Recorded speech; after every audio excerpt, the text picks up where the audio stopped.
Welcome to the A2C Podcast. We're your unfiltered ticket to the world behind high achievers of every kind. No ads here, it's just pure value. So do me a favor and share this if you find some inspiration, motivation, or something else in between. Authentic, no constraints, no limits. Let's go. I was talking to my buddy Peter Wood. You've probably seen Peter around in some of my groups. So I was down in Scottsdale speaking for farmers last week at the Farmers Mega Conference. And I stayed with Peter. He lives not too far from there, Santan Valley, has an office in Chandler. So he's driving me around. We're hanging out and having some good laughs and whatnot. And I think we hit the nail on the head because he was up here just a few weeks before that visiting and brought his whole family up. We took him out to Yellowstone. He's like, dude, it is so beautiful up there. And I'm like, yeah, in the summer, it's beautiful down here right now, in Scottsdale. And dude, the answer is the snowbird thing. Yep. It shouldn't 100%. Take people a lifetime to figure it out. But dude, we called it snowbird season. And I shit you not, I remember I'd make the same commute when I still had like a normal job. I'd make the same commute. And like from October to March, my commute was on average 10 minutes longer. So we had these jackasses from out of state. It was very interesting, right? And I agree with you. You need to have, screwed up, you have to have a summer home and a winter home, like some real bougie bitch shit. But I'm with it. It just happens to be that Texas is good enough where you can have all four seasons right now. This whole climate change shenanigans, this might be an unbearable hellhole soon. We'll see. Yeah, I don't know. I like it though. In fact, when we were talking about leaving Vegas, Dallas, Fort Worth, more like Frisco area was on the map. But my wife lived there for a little while, went to high school out in Lancaster for a little bit. And she just decided we wanted to do something else. So Idaho it is, but. Gotcha. What do you do? Exactly. So how's Michael, dude? I was going to say, I was just on a Zoom with a group called Glick RX. You ever heard of them? Think of them as competitor to Good RX, but they pay agents referral and affiliate commissions. So think of it as like a prescription savings card. When clients swipes the card at their pharmacy, you get paid like $1 to $5 per prescription they swipe every month. So when they don't share their users' data, which is what GoodRx does, and hopefully like this doesn't start like a whole controversy. I hate like naming names, but whatever. We can cut that part out. But I was just on a phone call with them, and it's so interesting. Like they were name dropping some agencies that I know in the industry. They're private labeling some stuff for. Yeah, honestly, this works. Like we can save somebody like 80% off what their normal cost is. Like when they have a high copay plan for like are you familiar with the tier levels of medications? A little bit, yeah. But I'll say I've used GoodRx for years. It makes everything so much cheaper. I make too much money to get good health insurance. Isn't that in the United States? If you make too much money, you can't get good health insurance until you make enough money that you can just buy everybody else out and you have fuck you money to spend on it. I'm not there yet. I'm in that unhappy place in between where I can't get good health insurance at a price I'm willing to pay. And so one of the things we let go to the wayside is like prescription coverages but picking up a good RX, it's been a game changer. So it's cool that there's something else out there, frankly. Yeah. To talk to your point, it's hard to explain it. So like I've been working with a few groups and I'm putting group health insurance on them. So I've been offering them this product. I'm not going to name names. I don't want to get in trouble with like suitability or whatever, but they do a group plan where it's 1099s and W-2s all under the same house because the carrier itself does not distinguish it. They call it your employee regardless of what their filing status is. So you can offer the same benefit across the board. The stipulation and the reason why you can't sell this to insurance agents, but you can give it to agency owners who have an LOA team. So let's say, Carson Porter Agency. Carson Porter Agency has 5 LOAs, then 700 agents in distribution, right? Because Carson Porter LLC or Carson Porter Agency LLC pays those 5 LOAs, they can improve a relationship, a direct relationship. So those 5 can be offered health insurance. Whether they're 40 hours a week or 30, right? You're going to classify your full-time however you want. And it doesn't have to be on a W-2? Hell no. They can be 1099 LOAs as long as you are the one paying them, kosher. How is that going to work out, a scenario like that? in California, where California is looking for, if there's any tie that says which providing benefits can be construed as a tie, you can get slapped. So a good case in point would be like barbershops. And where they're renting the seats and they're all technically considered 1099s from the main. Yeah, but it's almost like an LOA because they're paying the shop and then the shop's paying them out their portion and whatever the case may be. How does something like that work? Or even for an insurance agency in California, even though they're LOA, now we provide a benefit or a subsidy, and now that ties us even more. Am I, as the agency owner, going to get sued off the face of the earth? No. So the TPA that's offering the benefit goes through all the legal hurdles for you.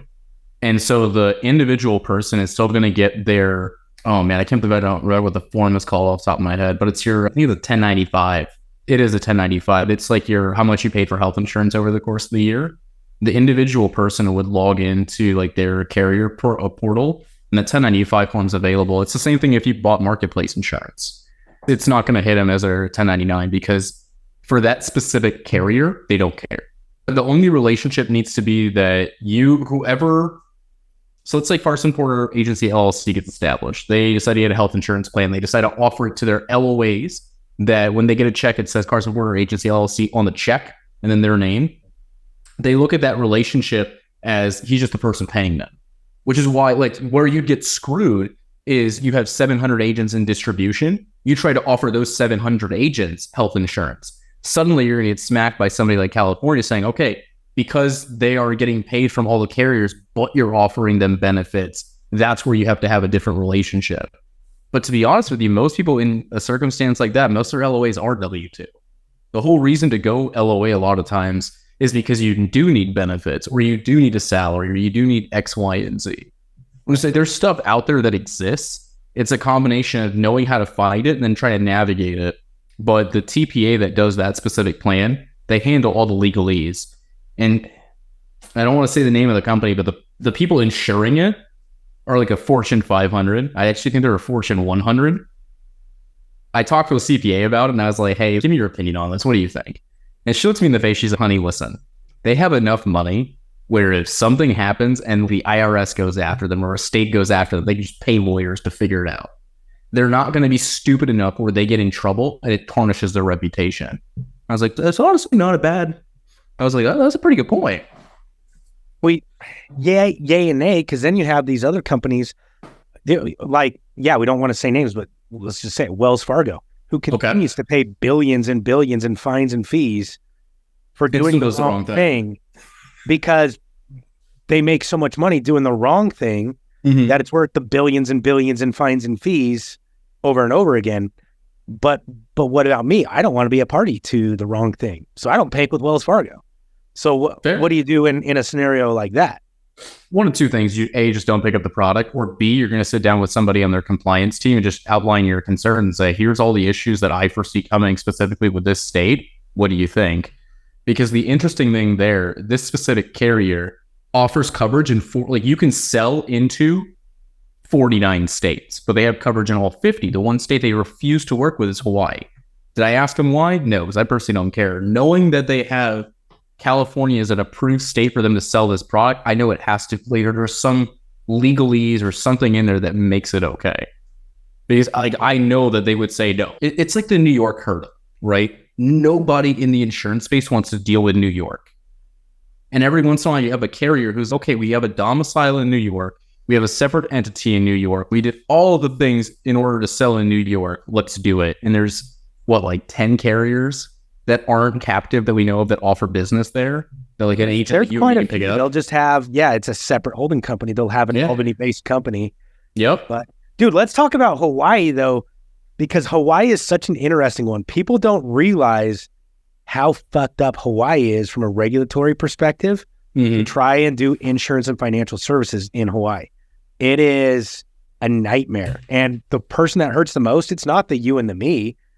We might miss out on an opportunity here and there. It's the consumer. Yeah, they are regulated out of options. These big multi-billion-dollar companies don't want to do business there. It's freaking crazy, man. And they're expensive. Dude, I think the most expensive license in the country take Puerto Rico out. Puerto Rico, by the way, is like a $1,500 non-resident license. I don't know if you knew that one.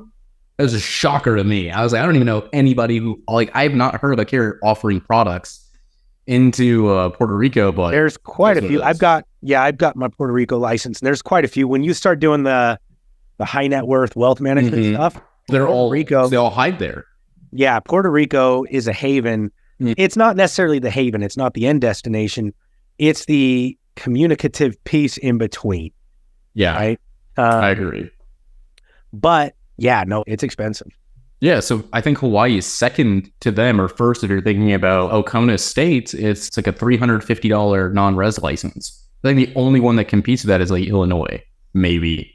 But I remember picking it up for one client because I was writing them like 3 or 4K AP case. And so I bought my license. I threw them into underwriting. They failed underwriting. And I was like, State of Hawaii just made $350 off your boy. And I got nothing. So let's keep talking Hawaii, but let's pivot off insurance, because this podcast isn't about insurance. It's not about business even. It's just about significant people doing significant things. What are your thoughts on this whole Hawaii shit recently? If you were there, do you have a blue roof? Yeah. I'll put it this way, man. It's really shitty about really like sad circumstances like this. You have every conspiracy nut in the world throwing like shit against the wall, hoping like something sticks. I'll give you a really good example. I'll pivot back to the topic. There is this asshole, or multiple assholes on Twitter, that will post like the NFL's rigged, and they'll post who the Super Bowl teams are and then the scores, right? Dude, they'll post hundreds of thousands of them from a private account. As soon as the Super Bowl happens, they'll go public and they'll delete all their other tweets. So it's just that one, and it shows that team with that score. And it was like made in like August. The NFL scripted. And I'm like, it's a causality thing. You put so many different ideas out there for scores and teams and this and that you had no shit. And then you deleted all your other evidence. Now, the conspiracy theory boys, I think that how about I put it this way? Every conspiracy theory that you can follow up with some sort of fact has a basis in reality, right? Like you think about like children's stories. I was having this conversation with somebody, like the Ring Around the Rosie, like the children's rhyme was about like the Black Death. Like that all figures from somewhere, right? And it had a basis in reality. Just over time, it gets dumbed down. And that's what I think a conspiracy theory is. Like it had some sort of basis in reality. Just over time, it went down. But yeah, I do believe in direct energy weapons. Do I believe they were used in Hawaii? I think there's too many coincidences. There are. I agree with you. And that's the shittiest part, dude. And after a while, there's just so many coincidences. You're like, you just can't hide some of this stuff. Like, how is it that certain very wealthy people completely escape this? And someone's, this is the part of the island they got burned, and this is where the wealthy people live. And I'm like, I don't know if I buy that, dude. Wealthy people live everywhere. I don't imagine one of them doesn't live here and their blue roof house got safe. Who knows? I don't know, man. Here's the saddest thing. I don't know what to believe anymore. Correct. I used to want to believe Oprah was a good woman. Who the fuck else is giving out Roombas on afternoon television to the whole audience? Mm-hmm. Nobody. And Roombas changed so many individuals' lives. I'm just out to say it. But sponsor our podcast. Yeah, no. But dude, like there is just, like you say, it's based out of some truth somewhere. Here's what I found. When you have two opposing opinions, which is most of the time, the truth is usually somewhere in between. Right. And the fact that the truth would have to be somewhere in between on something that tragic or anything tragic, that's a tragedy in and of itself.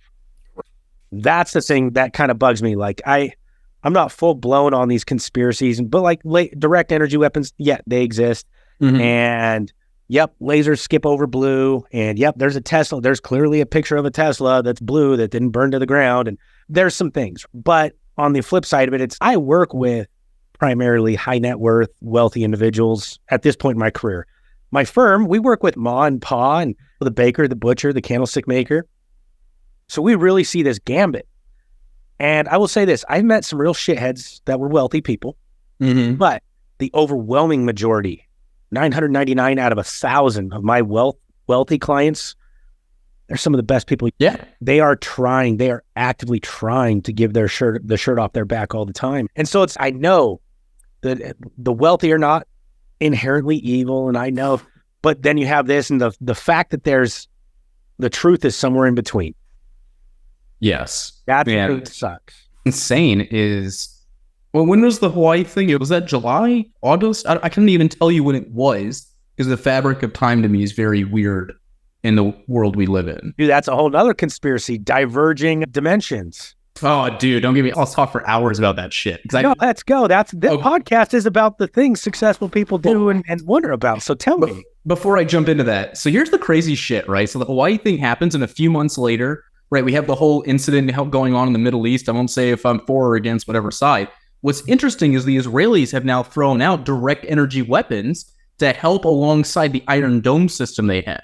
And the Iron Dome system is something that I'm going to get yelled at for this eventually. Someone's going to fact check the shit out of me.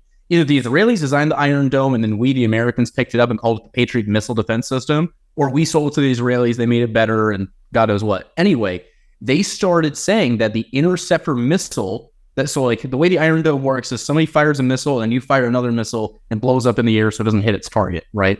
And the machine sits there and figures out where this missile's going and if it needs to shoot something or if it's going to miss the target, right? The cost of this interceptor missile is $50,000 to $100,000 per missile. So the Israelis said, yo, screw that. And they put on this direct energy laser. It costs $3 per beam shot to shoot a missile out of the air. And you can watch live video of the Israelis using it right now to shoot missiles out of the air. So our Navy, then not even a week after these videos came out from Israel, our Navy is said to be using these on certain aircraft carriers to use that in lieu of spending $100,000 to shoot down a missile. Because they know like all of our near peer threats, your Irans, your Chinas, your Russias are going to just launch the shit out of drones until they blow something out. And we said, all right, we can't spend $100,000 to shoot a $50 drone out of the air. We just shoot $3 lasers at the $50 drones. And now suddenly it becomes like an industry of scale.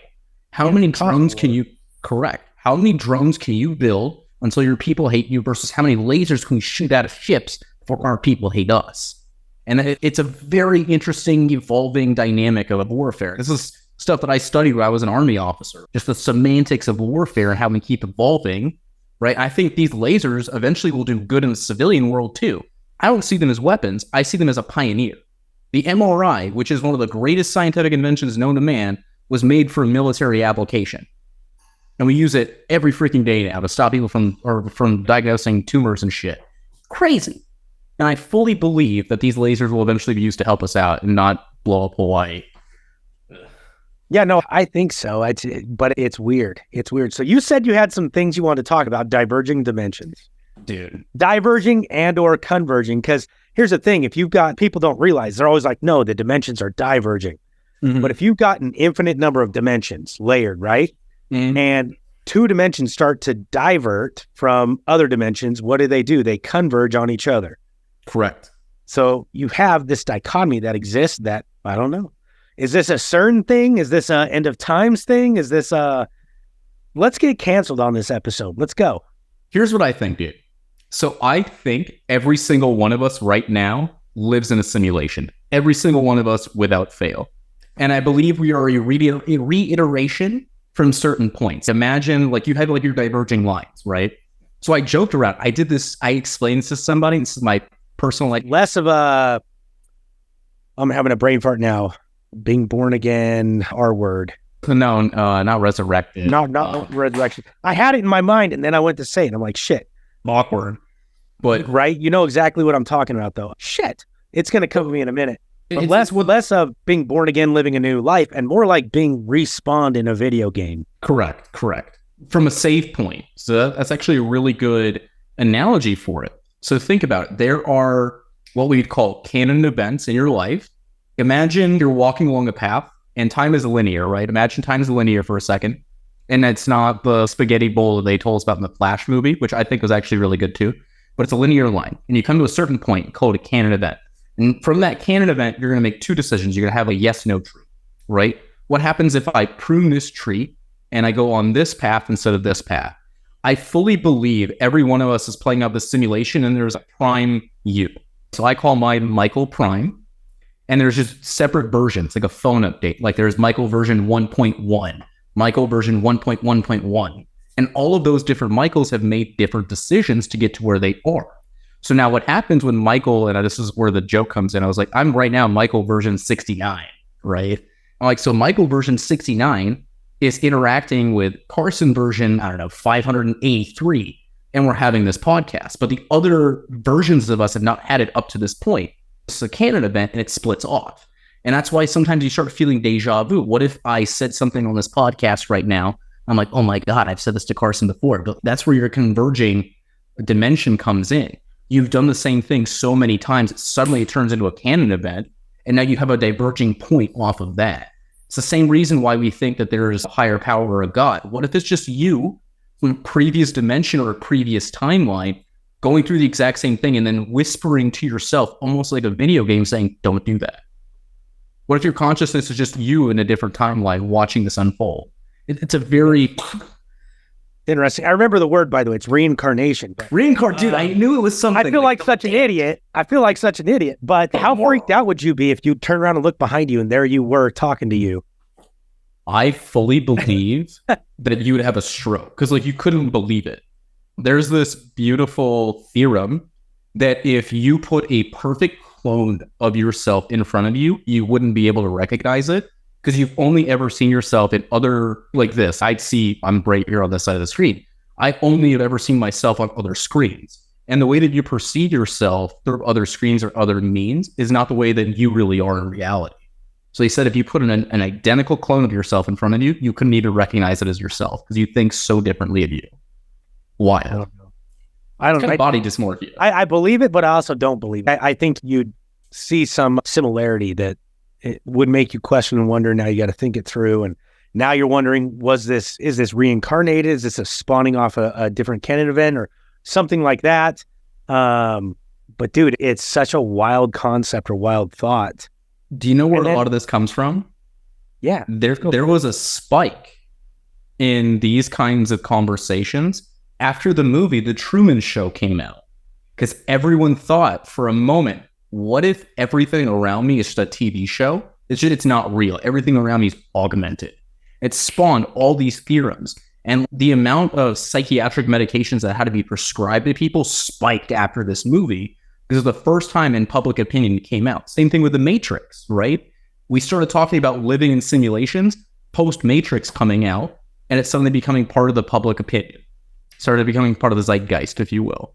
There's certain events, and you can think of it as, again, as the converging dimension theorem, where there's certain canonical events that have to happen, and as soon as that event happens, it's a new canon point, and you spawn from there. There's different lines coming out of it. Like, it's a very interesting theorem. So here's a question for you on these lines. Okay. Mm-hmm. Imagine like here's a dot and there's all these different paths spawning off. Are they bilateral? Can you move backwards on one of these lines, or because these lines can move in and out of each other? So is it only an XY plane or is it an XYZ plane where backward movement can occur? So I'm in the school of thought. This is actually a parody of a Rick and Morty episode I saw. There's multiple ways to think of time travel or the way that time flows. I fully believe that time is linear, meaning that you can't go backward, right? Like you could only go forward in time, but if you go forward enough, I feel like eventually timelines converge on themselves. Like there is always like some sort of big endpoint. And that because time converges on itself, it must be a loop. And what shape does a loop make? Makes a circle. You know, we might call it a globe. So, are you a globalist or flat earther? Oh my God. No, I am 100% a globalist. I could never believe in a flat earth. I do, however, think of the idea that there's some sort of like ancient continent hidden under Antarctica that like all of us are not allowed to see. You ever read like those? I believe that. I believe that. I'm also not entirely convinced that the firmament doesn't exist. The what? The firmament. The firmament is by and large a flat earth theory, right? It's the dome on the globe. Oh, okay. Because if your flat earth was this flat earth, but it's in a snow globe, right? And so it's the ceiling on this snow globe, and it's what God used to divide the waters from the heavens. And this is why we've never actually been to the moon and never done these things, and it was all faked. And the Mars rover stuff is somewhere in Greenland or something like. I don't know that I believe all that, but I don't know that I don't believe in the firmament either. So it's also been called the what is it? The radion belts or a significant belt of radiation that's by and large stopped scientists from being able to get us in and out of space safely, or deep space safely, not low Earth orbit. Yeah, so this is actually funny. So I was reading up on something saying that there is like this crazy cloud that exists just past Pluto. And the reason we don't get signals, we've actually received signals from outside of our solar system. And the scientists are like puzzled as shit. They're like, we don't know what this is. So what I like thinking, and what I've been reading about, there's this big cloud that surrounds our solar system. I almost feel like we're a science experiment for some other higher civilization. And they're just like shooting stuff in to see if we've advanced enough to decode it. And the message is basically saying, come find us. And it's just, they just keep throwing this stuff in there. It's going to be a message like, it's going to be a message like Ralphie got on the Christmas Story after he decodes, shows up. Drink your Ovaltine? Yeah, drink your Ovaltine. I don't know, man. I'm a romantic. I like to think that if we are getting messages from outside of our solar system, there's something along the lines of come find us. I go right back to movies every time because that's where a lot of the public opinion comes from. I fully believe in... You ever see Prometheus when it came out? Was that the one? It was the aliens, but it was like some version off of Anunnaki, and I can't ever say that word right, but they showed up and they were the creators, and then they weren't, and then they woke one up, and... Yeah. Is that okay, yeah, I've seen that one. So I like it because Ridley Scott is a brilliant man, makes great movies. I think that series is very... People just make fun of it all the time. I think that it was so brilliant. And he says in the exposition of the movie, he's like, all right, there's one race, super intelligent, far and several galaxies away. And they come and they plant life on all of these planets that are suitable. Like they're X amount of miles away from the sun. They have like good water, etc. So they make intelligent and sentient life basically by releasing this goo upon the native species, and the goo evolves and it turns into us. Right? And they do this to thousands of planets, and they do it to harvest cheap labor, or they use it to harvest like a food source or something else. I fully believe that's so interesting because you can look at how is it that 7 separate civilizations that have never come in contact with each other, either geographically or chronologically, they don't exist in the same time, but they all made pyramids. With very similar engineering, by the way. Correct. And all of them are exact. Everyone's, if you like sat down and you try to build a tower 1,000,000 times, a pyramid's the best logical shape. Yes, but here's the crazy thing. Every single one of them is made with exact measurements.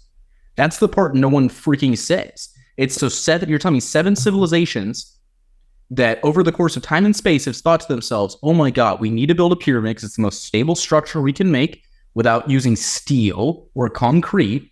And they sat there and they carved freaking rocks with chisels and shit. And they did it at such an exact degree that for the pyramids, 5,000? No, not 5,000. 3,000 years later, they're still like, you can't get a knife in between some of these blocks. Look at the Mayans. You can't get knives between their blocks either, dude. So here's my question. Do you really believe that it was seven different civilizations, modern civilizations, by the way? At 3,000 years, in the large scope of things, we'd still consider that a modern civilization, right? Or are you of the school of thought that maybe, just maybe, the Arturians, the Atlanteans now we're moving into Anunnaki and the Nephilim theory and all these other things where they're actually 20 million years old. Maybe they're not even a pyramid. Maybe it's just the tip of a monolith. And that's what's left above ground. Oh my gosh, Michael. So let me throw this one at you. So in that movie, he talks about this specific race then comes back and meets all the different civilizations and gives them a blueprint of how to build these things, to honor the sky god. Why they did it, who knows? I subscribe to the idea that every one of these pyramids has to be hiding some sort of ancient reactor, like some sort of ancient power source. Because I do believe in aliens, by the way. I fully believe that if a higher power came here and gave ancient man the idea of building these structures, that had to have been hiding something. There's no other way around it. That would have been energy, right? Correct. And there's reasons, dude. You can't go, like there's certain caverns inside of the pyramids in Giza. You can't go in them. And the Giza pyramids aren't the only ones. There's dozens of them. They're just not as cool or as touristy, death trappy. And dude, there's probably there's one in Eastern Europe. And I saw this all over TikTok a few months ago and then I went completely silent. There's this monstrous mountain in Eastern Europe. I'll have to find it. I'll send it. It was like out towards Ukraine or something, wasn't it? Okay, yeah. So it's like this big ass mountain, and it's like almost in a perfect pyramid shape. And the guy was digging it away, and everyone, no, it doesn't exist. And they're literally excavating it, and the walls are there. They're in the caverns, and people are like, "It's not real. It doesn't exist. It's literally fucking here." And then it was it was COVID that happened, and then they had to pull all the researchers off or some shit because there was a reason why they weren't allowed in. So then there's this conspiracy about saying, "Oh, they released the virus to keep us from knowing the truth." No, that's far-fetched. It just happened to happen at the same time. I like to believe in science. There's no way some researcher in China unleashed this flu at the exact moment that someone's digging at a pyramid in Eastern Europe. That is very far-fetched to me. No, it was a researcher at a meth lab in freaking California. Wasn't that the new thing? Get out. I think that was it. Wasn't a meth lab. Dude, I still to this day think one of the most interesting things to ever come out of COVID, and this will get my shit canceled. Someone's going to watch this years from now and be like, this guy's an asshole. I still think one of the funniest things to ever transpire from this is all the politicians yelling at Trump saying you're a racist for closing the borders because there's a few cases of this respiratory virus in China. That's terrible. Everyone go out to Chinatown. Everyone go have a great time. And 6 months later, like, you piece of shit. You didn't do anything to stop the season. And all they did was make fun of him for calling it the Kung flu, which I still to this day think is one of the funniest speech writings I've ever. Oh, yeah. Like, I know the guy who wrote that speech was like, the Kung flu is coming. And Trump was like, oh, please, baby, let me say this live. And people just yelled at him for it. And then he's, what do you want from me? I tried doing the thing and I was a racist. Now I didn't do the thing and I'm an ass. Just can't win. Dude, if we're talking civilizations, do you know about Tartaria, the Tartarians? No, this I'm curious about. Hold on. So the Tartarians, the closest thing I know is the Tartars who lived in like the Siberia area of Russia. Tartarians. Have you seen some of the conspiracies of major United States cities? San Francisco, Chicago, Detroit, New York City, like these great all this great massive architecture and stuff that existed. And now it's just gone. And they built all this massive, beautiful, amazing architecture that we can't copy now. And they were riding around in horses and buggies from the pictures that we have. Or how all of them had all the buildings. Go back and look at those pictures. And all the buildings they weren't lightning rods. It was like a lightning rod with a weather vane, and it would spin, and glass orbs and filled with mercury and all this stuff. And they were harnessing the free energy in the atmosphere, in essence. But now all that technology is just gone. And there was this great reset in like the 17 or 1800s that just all of a sudden everything's 1820s early America versus this really pristine world that existed before then. So Tartaria, a lot of the conspiracy is that a lot of early America was not built. It was found. Right? There was a civilization, a very advanced civilization that existed, and we literally found. But then you get into Tartaria, and it's where did they learn it? From the Atlanteans. Maybe they went and joined the Atlanteans as the world was getting enveloped into more and more war. We hadn't had our first World War yet, but with the spread of the British Empire, war was becoming a global concept, not a local concept, which is interesting. I don't know, dude. You want some more stuff to dive in on Tartaria? I have a million questions then, right? I don't have any answers. So, because I don't know. So I am a man of science, right? Ugh. Big spoiler there. I am a man of science. Whenever I hear things like this, I always think to myself, okay, somebody found it. Do you think human beings are capable of keeping a secret like that and going with a conspiracy theory like this for so long? I don't think so. Let me ask you this. Mm-hmm. You ever had a finger in your butt? No. Don't answer that. Don't answer that. that. Shit. But I would expect you to say no. Because societally, you should say no. Because if you don't, even though by and large everybody accepts the LGBTQ, LMNOP+, I don't know. I'm going to get canceled for that. But by and large, we all accept the gay community. It's fine. Mm-hmm. They're here, and I have no qualms, no issues. I have a lot of gay friends that are really close friends. But still, to be on a podcast, if I were to ask you if you've had a finger in your butt, societally, you have to say no. Otherwise, you're going to be drinking by yourself for a long time, right? I see your point. If you had a finger in your butt, and I'm not talking prostate exam. I'm talking like you got off work a little early. You hit Denny's and you were drinking Denny's beers and had too many, and some trucker came in and you thought he looked pretty, and that's how that finger ended up in your butt, right? Do you see what I'm saying, though? I see what you're saying. You would take that secret to the grave. So I have not known people to keep secrets, but maybe I have not known people to keep secrets because there are some secrets that people just keep. So you never knew they were there in the first place. It's the spider. It's the spider in the corner of the room. You never knew was there. Thing was deadly. It could have killed you, but you never knew it was there. Does a bear shit in the woods? Bear shits in the woods. I haven't seen it personally. Have you? I've seen bear shit in the woods, but I haven't seen a bear shit in the woods. So I don't know if somebody didn't put that there because this is a simulation and they just want to see what would Carson do right now. He's out here by himself. He left his 357 at home and all he has is the pellet rifle. And if we put fresh bear shit here, what does Carson do? Does he keep foraging or does he go back? I don't know. Okay, so I have one for you then, right?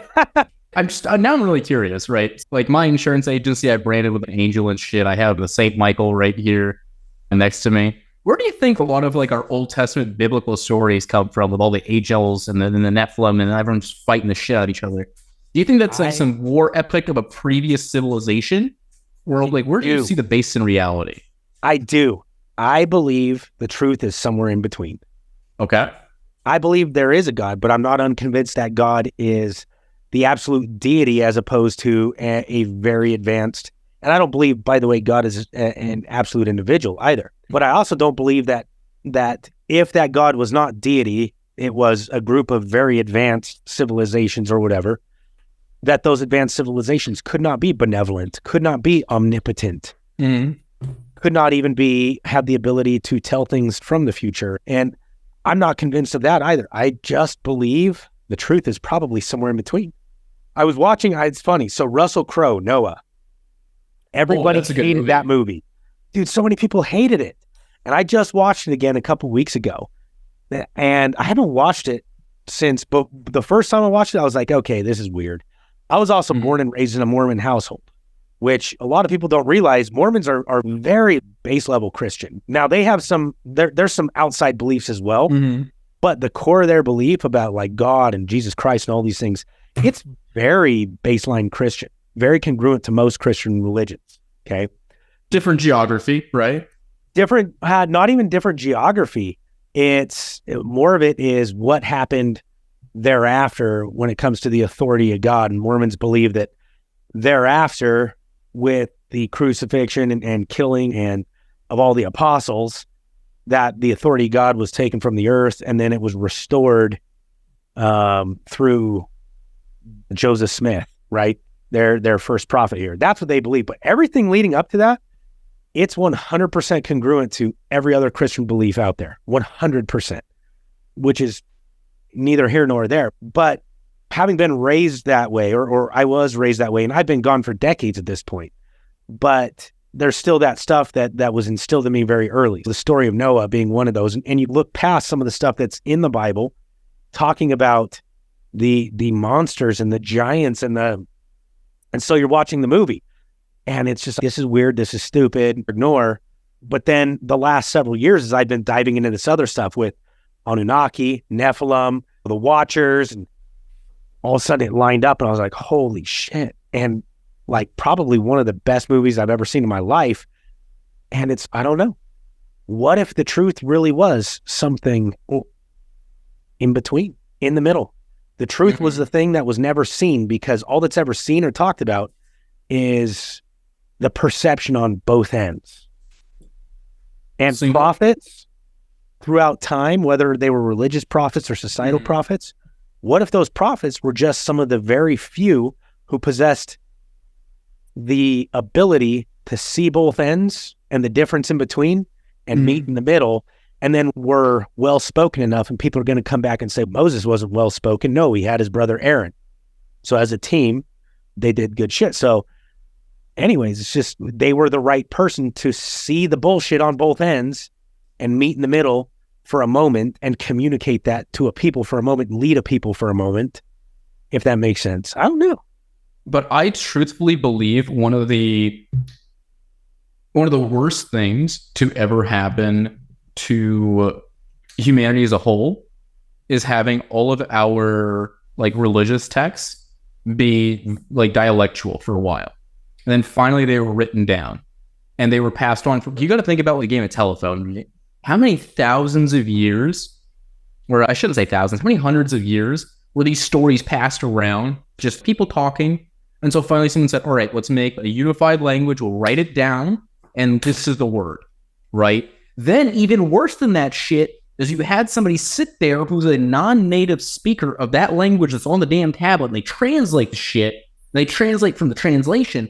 Let me ask you a question, right? Have you ever tried to translate English to Russian to and back and forth 5 or 6 times? By the 6th iteration, you have a sentence that's not even remotely freaking similar to the original sentence that you had. Well, and I think it's the same way. It's not just the problems between the dialects either, though. It's that all translation occurs from the perspective of the translator. Correct. And everything you lived in your life creates your perception and your perspective. Yes, and I agree. The big thing that I'm looking at too is I think one of the greatest gifts to humanity is fundamentally breaking my idea of like time being linear. It's only forward. You can't go back.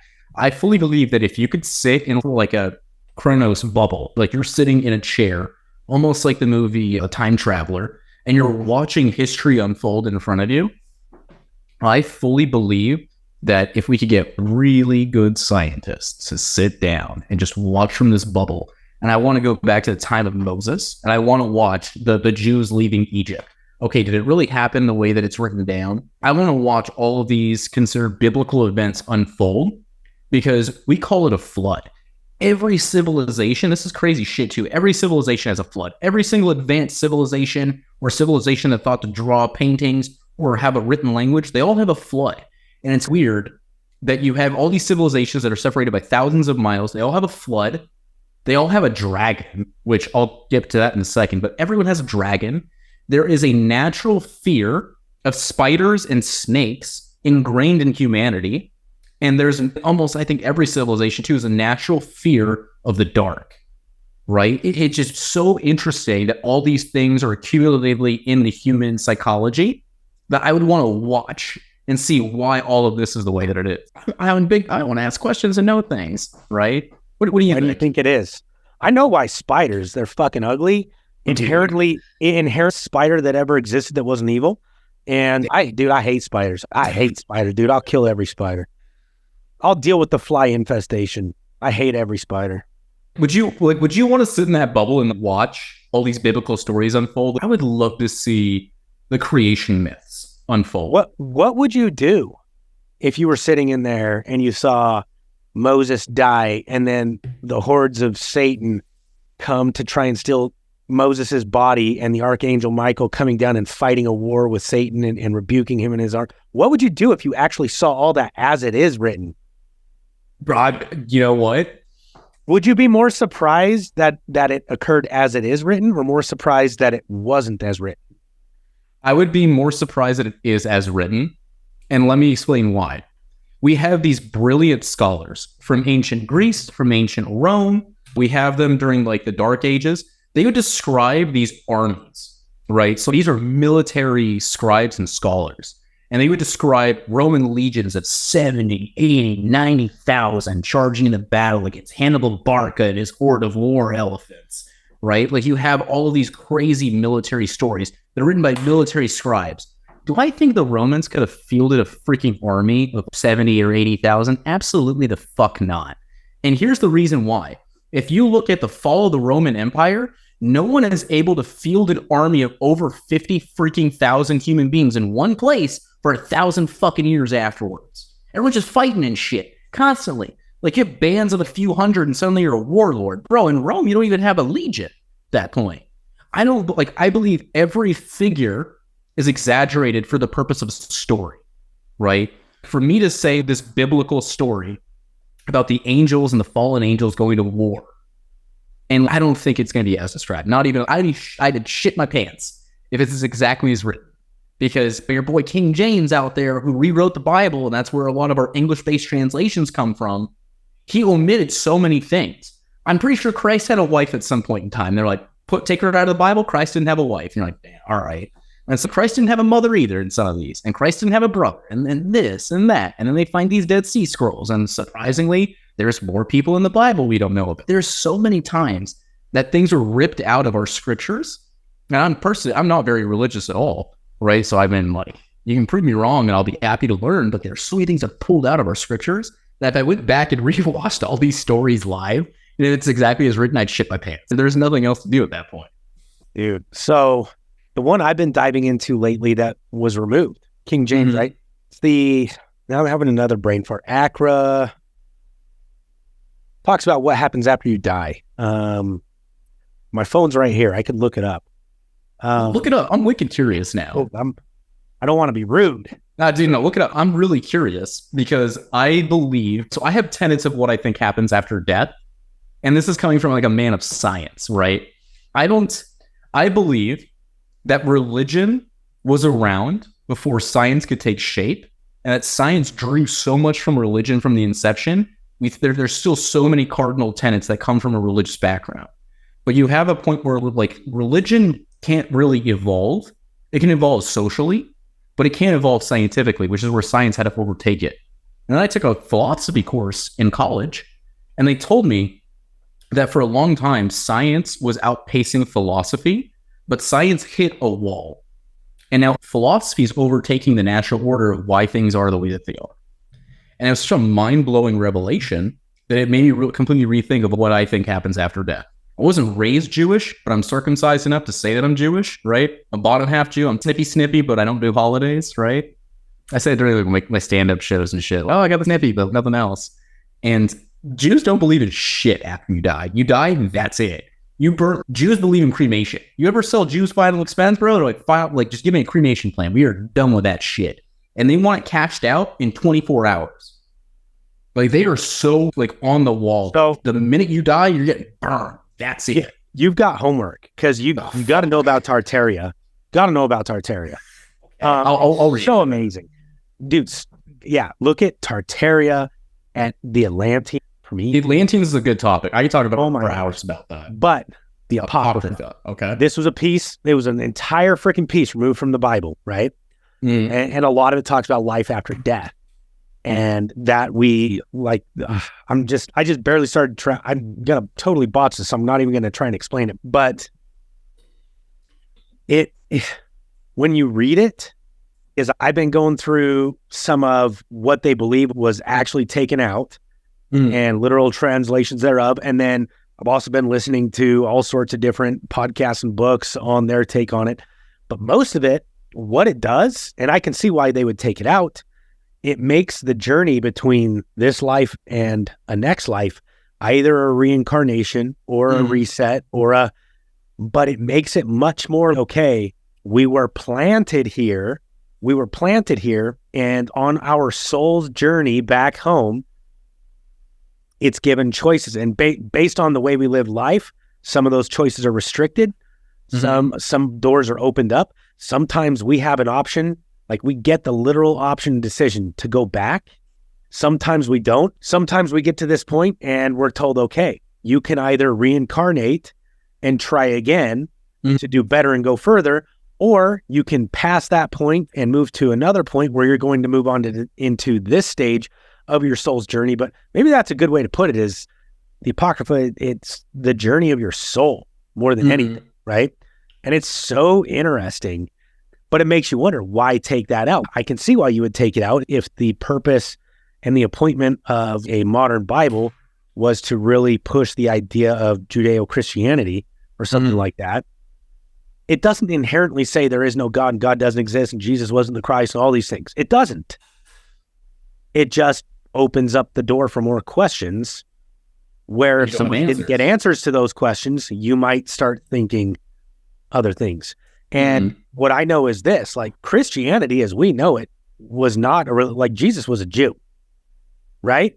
He was the full boy, snippy and everything. And in fact, as far as I know, and I'm not a theologian, but even like Islam and Christianity, very linear beliefs all the way up to Muhammad, right? And then there's this big divergence. What happens thereafter? Just like with the Mormons, like what happened after? And that seems to be where all the argument is. But so where did modern Judeo-Christianity come from? It came from Constantine, Emperor Constantine, as a control. Very interesting thing I heard a while back. It was that civilizations do not rise and fall. They don't disappear. They become religions. Interesting. They become banks. So they transform. So like the Roman Empire, it didn't fall. It became the Catholic Church, the Vatican. Yep. The Empire of England, the Empire of Britain did not fall. It became the Bank of England, which had the Bank of England for hundreds of years has controlled so many things, right?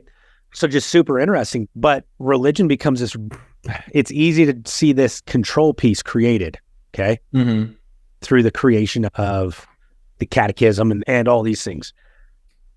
And if that's your piece, if you need people to believe in deity and obey instead of ask questions, because asking questions doesn't mean they'll disobey, doesn't lead into disobedience, but it certainly does drag out the timeline between, hey, do this and that thing being done, right? That's why you would move something like the Apocrypha. That's why you would say, hey, these pyramids, these aren't the droids you're looking for. You get what I'm saying? Yeah. Because it just, like, do you have kids?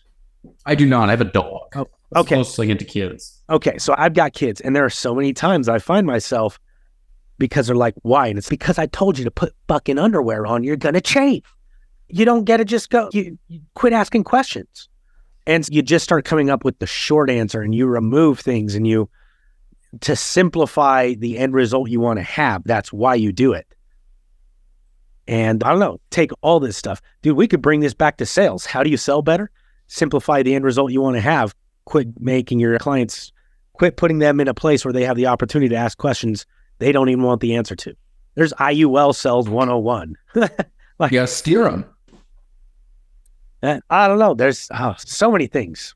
I also look at it as, so I fundamentally believe Karl Marx had it correct, that religion truly is the opium of the masses. So I tell you, I'm not religious. I do believe in a God. Whether that God is like me watching over a simulation, or it's like the supreme AI being, or it's some alien somewhere that is controlling all the strings, I believe there has to be some sort of power. Every human on Earth subscribes to the idea there's some higher power. Even scientists who are atheists, they know that like there's something out there, whether it's a mathematical theorem or it's an AI, there's something out there that has to be playing a bigger role. It's like, and that's God. I believe the same thing. Yeah. It's like you ever heard of the writings of Marcus Aquinas, right? One of his indomitable philosophical truths that still to this day cannot be disproven is the prime mover theorem, right? So think of Newton's laws of thermodynamics. An object in motion stays in motion unless acted upon by an outside object. Prime mover theorem basically says that there has to be something that pushed humanity, whether it's the Big Bang, whether it's God. There's something that had to make, there had to be a prime mover somewhere out there to give us the push to force us one way or another. And you start asking yourself, all right, well, what pushes the pusher? Prime mover theorem. There's some sort of perpetual motion constantly going on. And Newton took that philosophical trait of Marcus Aquinas that was written hundreds of years before him, and he said, all right, the first law of thermodynamics. And it's like this conversion of philosophy into science that I was hinting at earlier. Science had to draw from somewhere, and it drew from philosophy and religion. And eventually philosophy is outpacing science now. But neither here nor there. I fully believe that Carl was right, because the fundamental belief of God is that there's something out there that is indescribable, right? Every time they try to give a physical appearance to God, they can't. What is it in the Bible? It's like a bunch of just lights bound together or something. I don't know. I'm not a theologist either, but like they say like it's just a bundle of lights and eyes and wings and all sorts of other crazy stuff. It's because you can't quantify the unquantifiable. The idea of there being a higher power out there means that it supersedes the level that your brain can comprehend something. And because of that, you had to take all these people and make an organized religion, and you had to put controls on there, and you had to it's a scales conversation, right? You steer them into this box, and you keep them there. But then I heard a funny analogy where they're like, here's religion 101. 300,000 years ago, 2 monkeys are sitting in a tree, right? And one monkey's eating a banana, and the other monkey is starving. And he's watching with such hatred and malice that this other monkey's eating. So he comes up with this brilliant idea. Goes up to that monkey. He says, hey, you need to give me some of your banana. And the monkey with the banana says, why would I ever do that? And the monkey without banana says, because I talk to the sun, and the sun is angry at you for not helping people like me who are less fortunate. So you need to give me some of your banana, or the sun is going to be mad at you, and I speak for the sun. And that monkey was like, holy shit, I will give you some of my banana. And then that monkey ran. The monkey with banana ran to other monkeys like, dude, listen, the sun's fucking pissed at us. And it's because we're not feeding other people. It was just such a controlled idea. And you classify all religions into this box. I know there's people who are very strong religious beliefs. They probably hate everything I'm saying, but just think about it for a second, right? How is it that you believe in a supreme entity, right? Whether it's corporeal, whether it's inanimate, whatever it is, I don't fucking judge, but you believe in something. And you have a human being trying to translate the incomprehensible to you. And all of it circles back to, you need to be a good person, you need to have a good job, you need to give money back to the church so you can support other people who are less fortunate. You think about some of this shit and you're like, why am I tithing so much? And you have these mega churches, you have assholes driving Lamborghinis. You're like, where in God's plan is it that this dude gets to drive a Lambo and I'm poor as shit and I still have to give 10% of my earnings? A lot of questions get asked when you start getting out of that box. But I'll say, Carol did it. Do you know what doesn't make sense more than any deity or anything than that? Would be pure Darwinism. It was it Mr. Garrison? Was that like 2006, 2007? South Park, yeah, explaining Darwinism.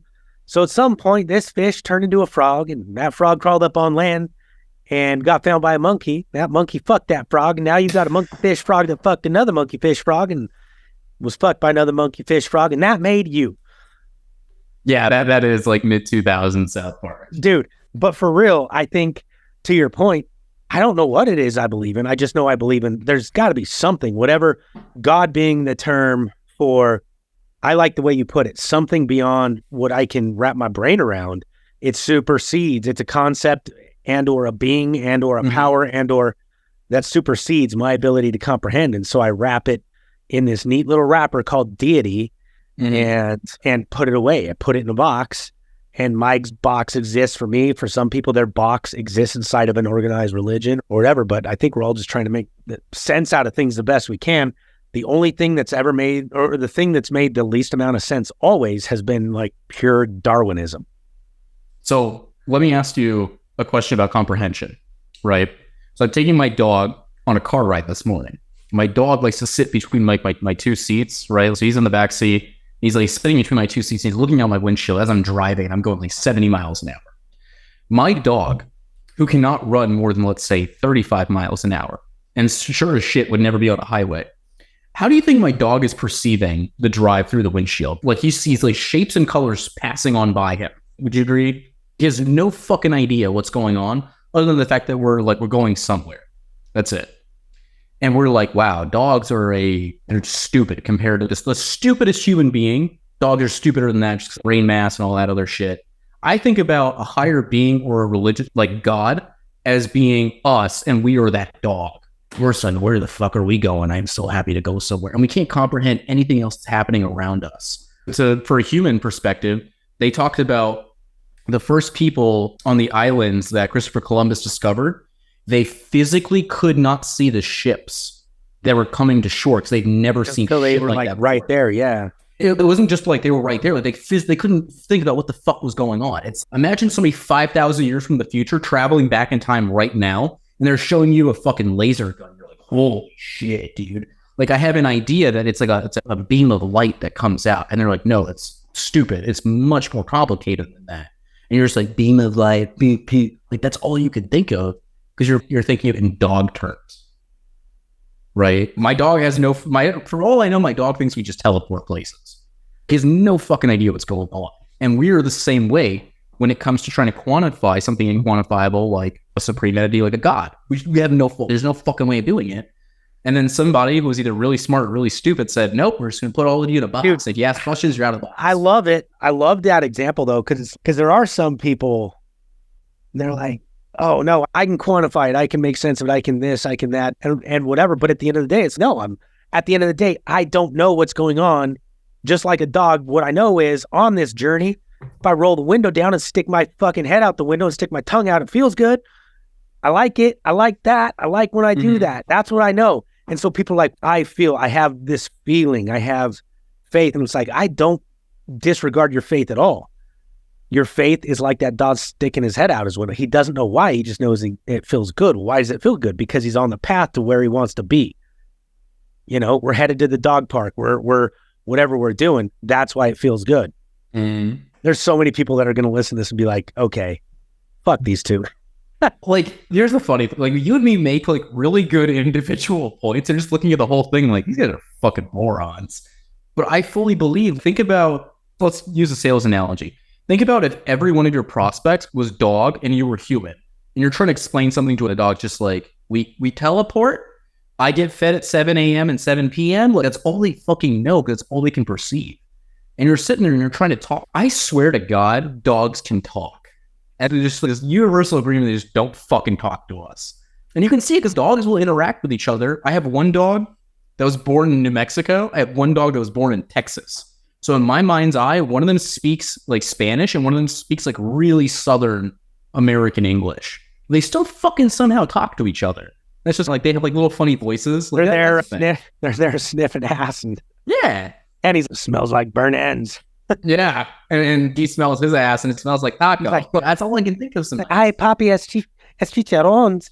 Yeah, so I think about that shit sometimes. They can talk to each other, right? They can they can fucking talk. They just choose not to. So you're trying to like convey to your sales prospects, you're trying to give them this crazy fucking, here's what an infinite banking policy can do for you. Fuck that. Just talk about end goal. Talk about how they're gonna get breakfast at 7 in the goddamn morning and 7 p.m. And you start talking about the end goal versus, what's the time boy expression? If I wanted to see how a steak was made, I'd stick my head up a cow's ass. Or something. Yeah, you said you take the butcher's word for it. Yeah. Michael, you got to know this. I literally teach agents to use that in our mastermind. Look, I'm sorry I butchered the Tommy boy, but it's it's the same concept. No one gives a shit how it's made. They just want to eat they want to eat the steak. They want to know the end product. Yeah, well, one of the examples we'll use quite often is nobody cares how the watch is made. They just want to know how to tell time. Exactly. And I believe that we fuck it up in sales. I believe we fuck it up in relationships. Oh my God, we fuck it up in relationships. Religion, yeah, we fuck it up in religion all the time. But Tartaria is some real shit. Okay. Listen. I love a very well put together what's considered a conspiracy theory. I love those. I will sit for hours and I'll read the Reddits. And I'll watch the YouTube videos, and I got the fucking, what's it called, the Subway Surfer underneath, keeps my attention for fucking hours. I love that stuff. What I hate is when these fucking crackpots come out there and they say that the reason that all the buildings in Hawaii burn and they release all the children at the same fucking time was so the rich people can steal up all the fucking shoreline property. I'm like, dude, I do not, in my wildest dreams, think that there's enough wealthy people out there with no soul that said, let's just kill 1,000 kids and take over all these burnt out houses. I believe there's just a cataclysm of a lot of things at once. And it just happened to fucking happen. I have clients who for the last few years have been working on getting building permits for a big project, a couple miles out of North Shore. And like they've got 100 freaking acre parcel on the damn beach and it's empty. There is so much empty land there. It would cost less money, be less hassle, less perilous to your life and lifestyle as a wealthy person to go buy that up and do something with it, as opposed to the extreme version of the conspiracy that there. It's heartbreaking that the truth is probably somewhere in between, but maybe there was fires and the people that didn't have money didn't get as much help as the people that did, and whatever the case may be. But I don't know. I don't either. And every time one of these crazy conspiracies happen, like it just makes you think. And you're like, man, we always strive to get, I think the reason that all these conspiracy theories exist is we strive so hard to get answers, because like from the inception of man, all we wanted to know is why. Why does the sun move that way? Why does the moon move that way? Why are there seasons? Like we just keep asking why over and over. And over the course of time, we got a lot of these whys answered. The problem is that every time you answer one why, you have 5 more, well, why does this do that? And just keep fucking snowball. So the shit goes down in Hawaii, or the shit goes down during 9/11 and that fucking other building falls for no reason. We're like, well, what the fuck was that? We keep just asking why over and over again, hoping we're going to find the answer eventually. And as soon as we get that answer, you think you're satisfied, but surprise, you're not.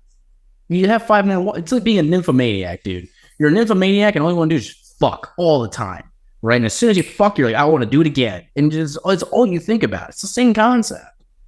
I love that example. I knew you would. That's why I said it. I was like, I'm going to make this motherfucker laugh. Oh, shoot, dude.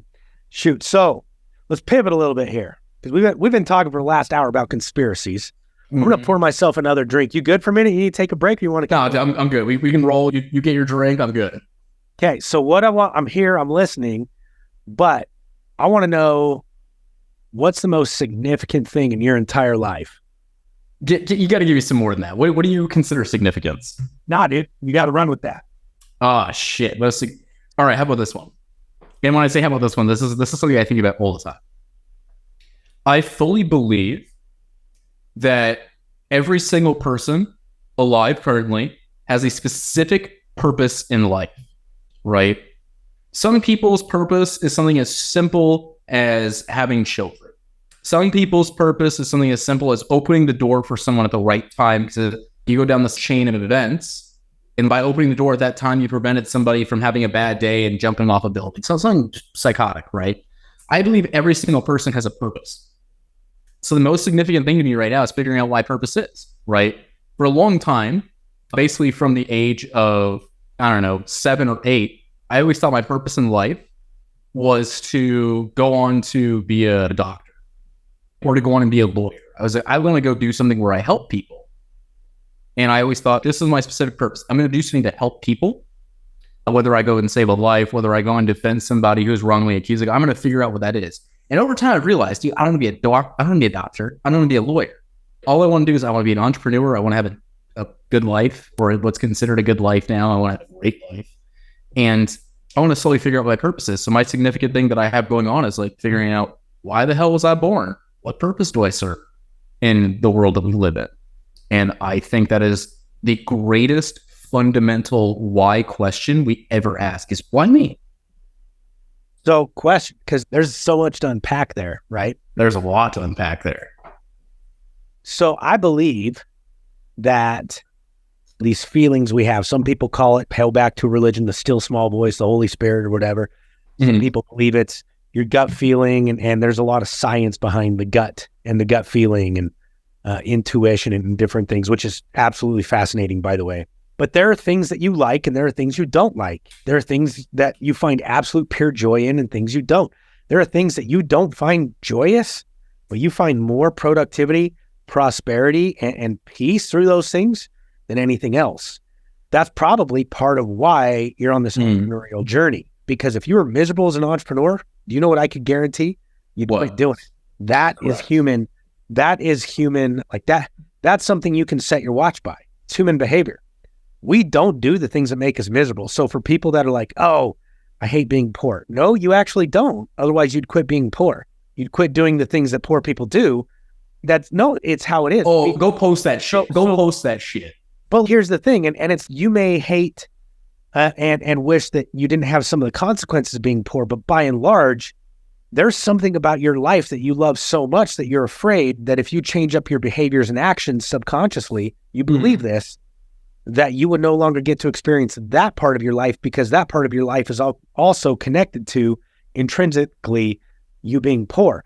And it may or may not be, but that's the reality. Maybe I love my friends and family so much, but they live in this locality. And if I wasn't poor, I wouldn't live here. I would live in a mansion on the hill and I would never get to see them. And I'm going to subconsciously self-sabotage so that I can stay here with my friends and family that I love so much It's a mind fuck, right? So here's my question is, what is your mind fuck? What's mind fucking you? Because you're on this entrepreneurial journey. You're doing these things. You don't have kids right now. You have dogs. Why? Because you specifically wanted it. You may want to get to a place where you have other things, but you have exactly what you want right now. Why is that? That's the biggest why, in my opinion. Damn. I don't know. I've always joked around that I'm like I've never figured out the difference between a psychologist and a psychiatrist, but like when everyone like rips apart like the human emotion and like asks questions to you, I'm like their wet dream. I'll sit down, I'll start to look this up. I gotta get me a Jamie. Like Joe Rogan's got Jamie that can just look up this shit all the time. I gotta get me a Jamie. I've never figured out the difference. Yeah, exactly. Dude, I don't fucking know. I've never gone to a single one of them. And people are like, you should go and sit on a couch for an hour and just talk. And I'm like, what are they gonna tell me? Hey, you have undiagnosed X, Y, and Z. I'm like, cool. I guess I can do pills about it, right?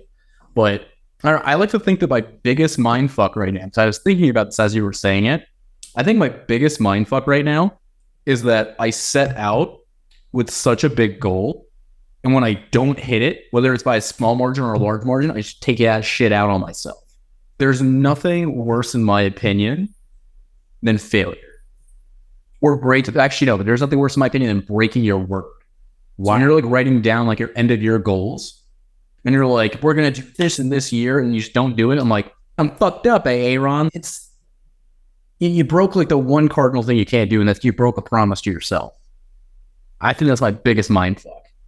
Why? Oh, I don't know if I can give a good answer as to why. I think it's... Give a shitty one, then. I think it's a perfectionist thing, dude. Everybody wants to be perfect, or whatever we think is perfect. And that includes not failing and not being wrong. You can look at some of the smartest people in the world, and they were just pushed into being right all the time, or became so self-consumed with being right, they became extremely intelligent. And that's like their only gotcha in life is I'm very fucking smart. So any level of failure is a self-perceived, I was wrong, I wasn't perfect. And my ego investment is too fragile to handle that reality. I would go with that. That making sense? By the way, psychologists use a lot of talk, but they're typically not allowed to write prescriptions. Psychiatrists are a medical doctor, and they will use both talk and exercises as well as medical treatments. That's the difference. There we go. I guess the biggest difference is the script pad. One's considered an MD. Is interesting. One costs a lot more than the other. That's a real fucking differentiator. Insurance wants you to see one before they see the other. I know, right? But no, dude. Yeah, you're on this entrepreneurial journey. What drives you nuts about it more than anything? Oh my God. That's such a good question. I think the biggest thing that drives me nuts is I have this idea of how I want the business to run. So I do the health insurance primarily at this point. You don't just do health insurance. You're fucking killing it. That's why you're on the podcast here, because we're not just bringing on anyone doing anything. So I try so fucking hard to make health insurance simplistic, because I think one of the most fundamentally broken things we are the best fucking country in the world, bar none. I don't give a shit what pundits on what talk show. This is the best country to fucking live in, right? But we have the largest broken health insurance system in the world. Healthcare system too, but I don't fuck with that. I do the insurance side. And I believe that our health insurance system is purposely so complicated to keep people from understanding how things work, right? I was talking with a group I'm writing a small business policy on. And I explained something to them about like deductibles and co-insurance and all these fucking terms. And I was like, I just need you to understand something. All these different terms and all these different dollar amounts are put in place by the insurance company. They hire somebody really intelligent to sit down and think, how can we maximize profit on these people in case they get sick and in case they never get sick?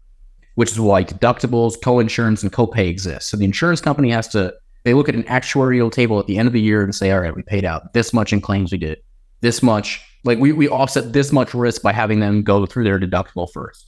They sit there and these are all their safeguards in place to make sure the insurance company at the end of the year makes money whether for like their stockholders or investors or whoever the shit they pay out money to, or like their CEO's bonus or whatever it has to go back to.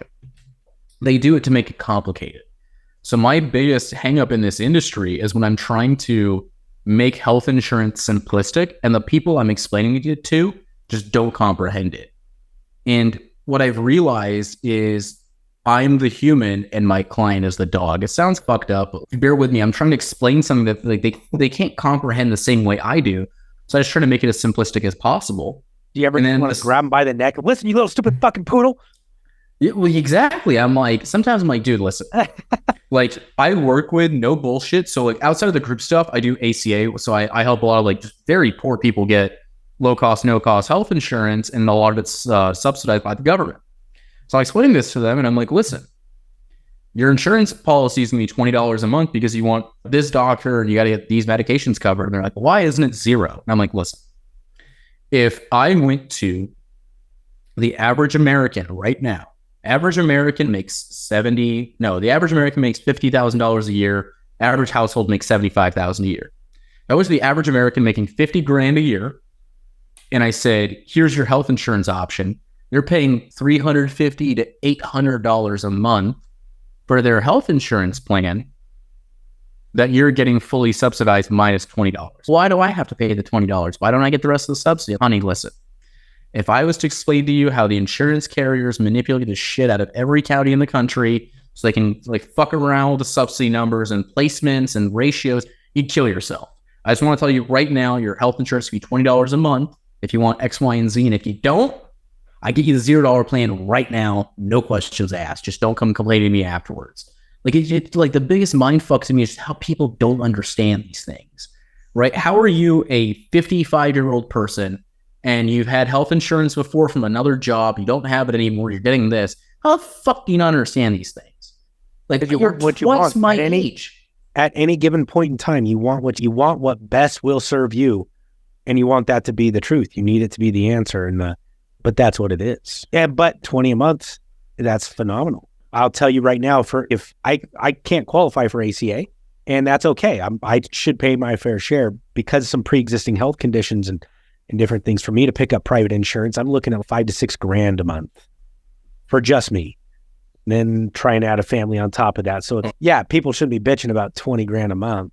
But that's because insurance companies, so the government offsets risk based off of incomes, right? That's what they're trying to do with their subsidies. The insurance companies offset risk with premiums to other people. That's what the underwriting is there for. And so I'm getting the same coverage, the same co-pays, the same co-insurance and everything, same prescription coverage as the guy next door making XYZ. And for his family of four, his total plan on the private market is $300, $400, $500 a month, right? But they are subsidizing him with me because I'm higher risk. Mm-hmm. So they're like, hey, we've got to get this much from you because for us to stay profitable, we expect XYZ. So it's interesting how it works. But no, what other than the actual insurance, the thing you do, what drives you the most nuts about your entrepreneurial journey? Take your client out of it. This is a good one. I wish I would have. I'm going to go grab my diary real fast and be like, this is what I was upset about. Today, Tyler was mean to me. So no bullshit, dude. Like one of the most therapeutic things I've ever done is actually start writing in a journal every day. And it's also where you realize that your handwriting, it's slanted right instead of left, you would be a serial killer. Yeah. I hope someday like somebody reads through this and like, oh my God, this guy had fucking issues. Right. But no, put the darkness down, dude. Put it down. And then once you fill a book up, burn that shit. So sometimes I actually like rereading like previous, I'll go back like a few weeks or a few months. I'm like, man, I wonder where my head was at during this time. I'll read through it. I'm like, wow, like there's some like really interesting, because so when I'm writing it out, I'm basically like writing it to like future me. Right. And I think it's a very therapeutic thing. Like I'll be like, oh, like this is what happened today. Here's how we can avoid this exact same situation. Oh, I had Here, Michael. Just trust me. Don't ask why. Just fucking turn left. But so I'll write these things out to myself and I'll read it back. And wow, like I was really on some shit. I'll give you a great example. Remember the last time we did a Zoom together and it was live and we were both drinking? Yeah. Yes, I do. Wild enough. When was that? It was like March, right? Yeah, it was earlier this year. Yeah. So since that video, since we did that live, I've basically cut off 95% of my drinking.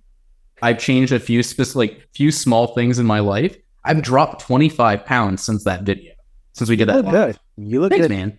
Like I've put myself through the ringer because I'm just sick and tired of just being an unhealthy like little shit. So that live with me, hanging out with me, was the catalyst. No, but I was like, they don't call me anything if they don't call me the fulcrum. People bend or break over me. It's what you do, one way or the other. Well, I was thinking it out, dude. I remember I made a video. I make Snapchat videos and shit, and those will come up in my memories, and I'll laugh at it. I'm like, dude, I watched a video of me from last July, and it was literally me drinking at 8 in the fucking morning before I started dialing on my ACA clients. That's excessive, yeah. Yeah, so good on you, dude. Yeah, so I was like, dude, I don't need that in my life anymore. So like I have a bottle, like my vice of choice is Bailey's and coffee. I will sit and drink Bailey's and coffee until like from sun up to sundown. I love that shit. I think why Bailey's and not Kahlua? Because that's the other side. Like I'm a Bailey's and coffee guy. I prefer Bailey's and coffee if I'm gonna have. But I'll tell you, I prefer Woodford and coffee if I'm gonna have anything in coffee. Give me bourbon or give me death. So the way I rationalize it to me is that I can't. So I'm lactose intolerant. I can't have coffee cream, and Bailey's is non-dairy. So I'm like, oh, it's like healthy. But why not Kahlua? Because I don't like the taste. I don't know how to explain it, but I don't like the taste. That's all I can say. So like I'll go places and like I want a Bailey's and coffee. Is Kahlua okay? Or they'll have some other random shit, and I'm like, sure. And I take a sip and I'm like, this is ass. And then like regular coffee at this point, it isn't even worth it. And I'm like, just don't fucking bring me another. Dude, I'm that way. I am such a princess. I get pissed at people for being princesses, but I'm a princess. And I'm literally the dude. I remember this was probably like 6-8 years ago. I was rolling through the Dairy Queen drive-thru with my wife, and I ordered an Orange Julius or something like that. They fucked it. God, you're the only one keeping them in business. Oh, dude, straight up. That I haven't been to Dairy Queen in so long. The dairy, it fucks with me, man. Fuck the queen. But no, they got it wrong. And I remember we were cruising up. We were in St. George, Utah. Pull out of the Dairy Queen there. Take one sip, it's wrong. Rip that window down and just chuck that. And in hindsight, yeah, that was littering. I get it. I've done all I thought you threw it on person, dude. I thought you fucking threw it. No, dude, I just bombed it on the road. I am still that way, though. We'll DoorDash something. We'll go out to a restaurant. If they fuck it up, if they get it wrong, I will just stand up, pay the bill, and leave. And I won't even eat. I'll still tip a waiter, and I'll tip a waiter. You fuck up my meal, I'm going to tip you 100% and leave that plate right fucking there. So the chef knows. Yeah, and that's it. Like, this wasn't your fault. You didn't cook this. This was ass. Yeah. Let me take care of you and fuck that dude in the back. Usually I'll ask him, are you guys splitting tips first? But, dude, I don't know what it is. If it's not my jam, I know I look like I eat everything, Michael. No, you look good. No, Homo, you look good.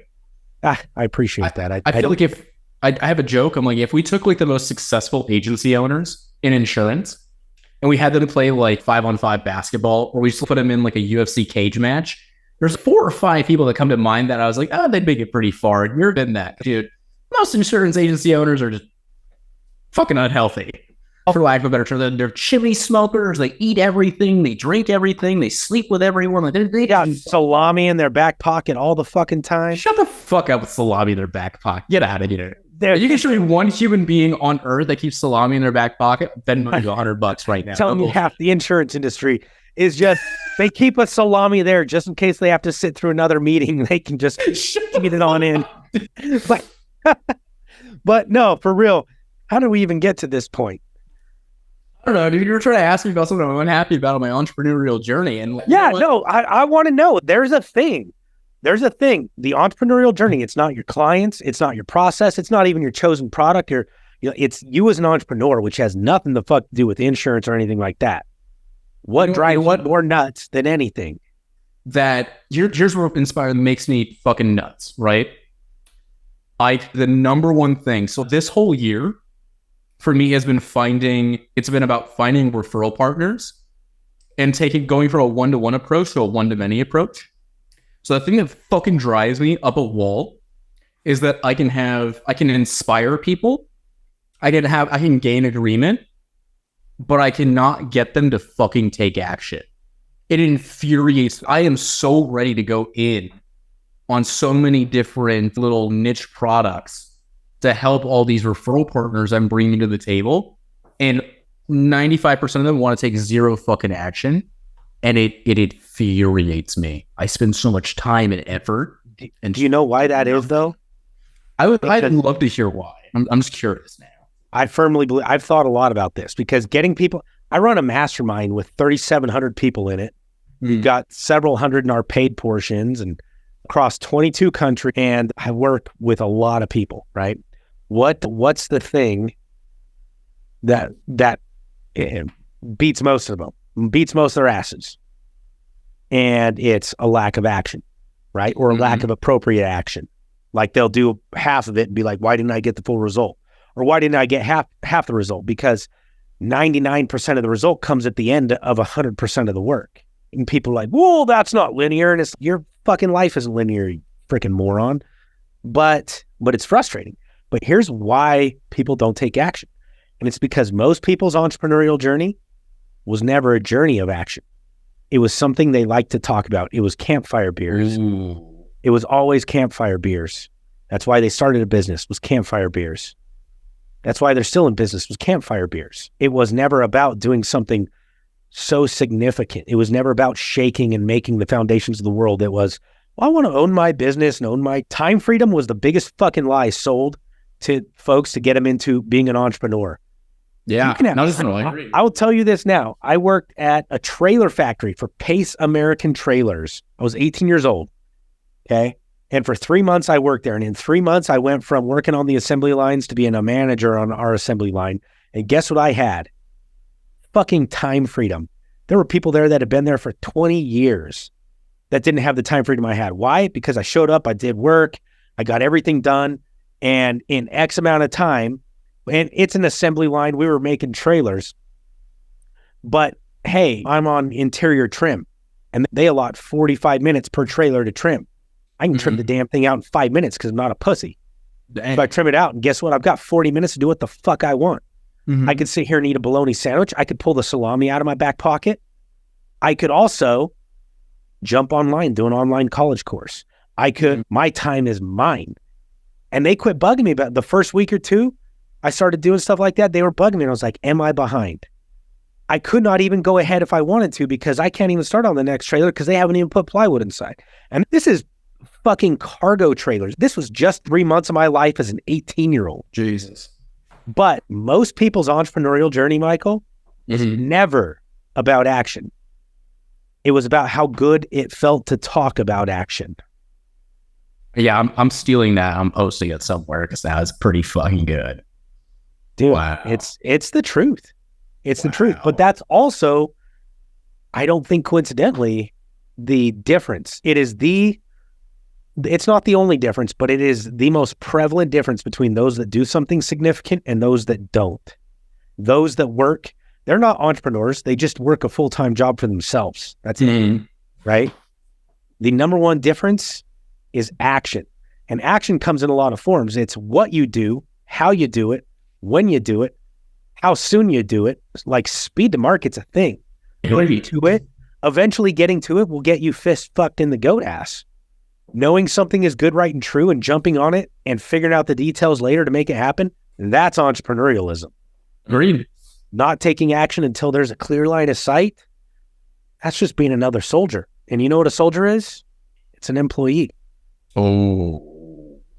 You won't piss off the masses with that one. But tell me I'm wrong. No, you're completely right.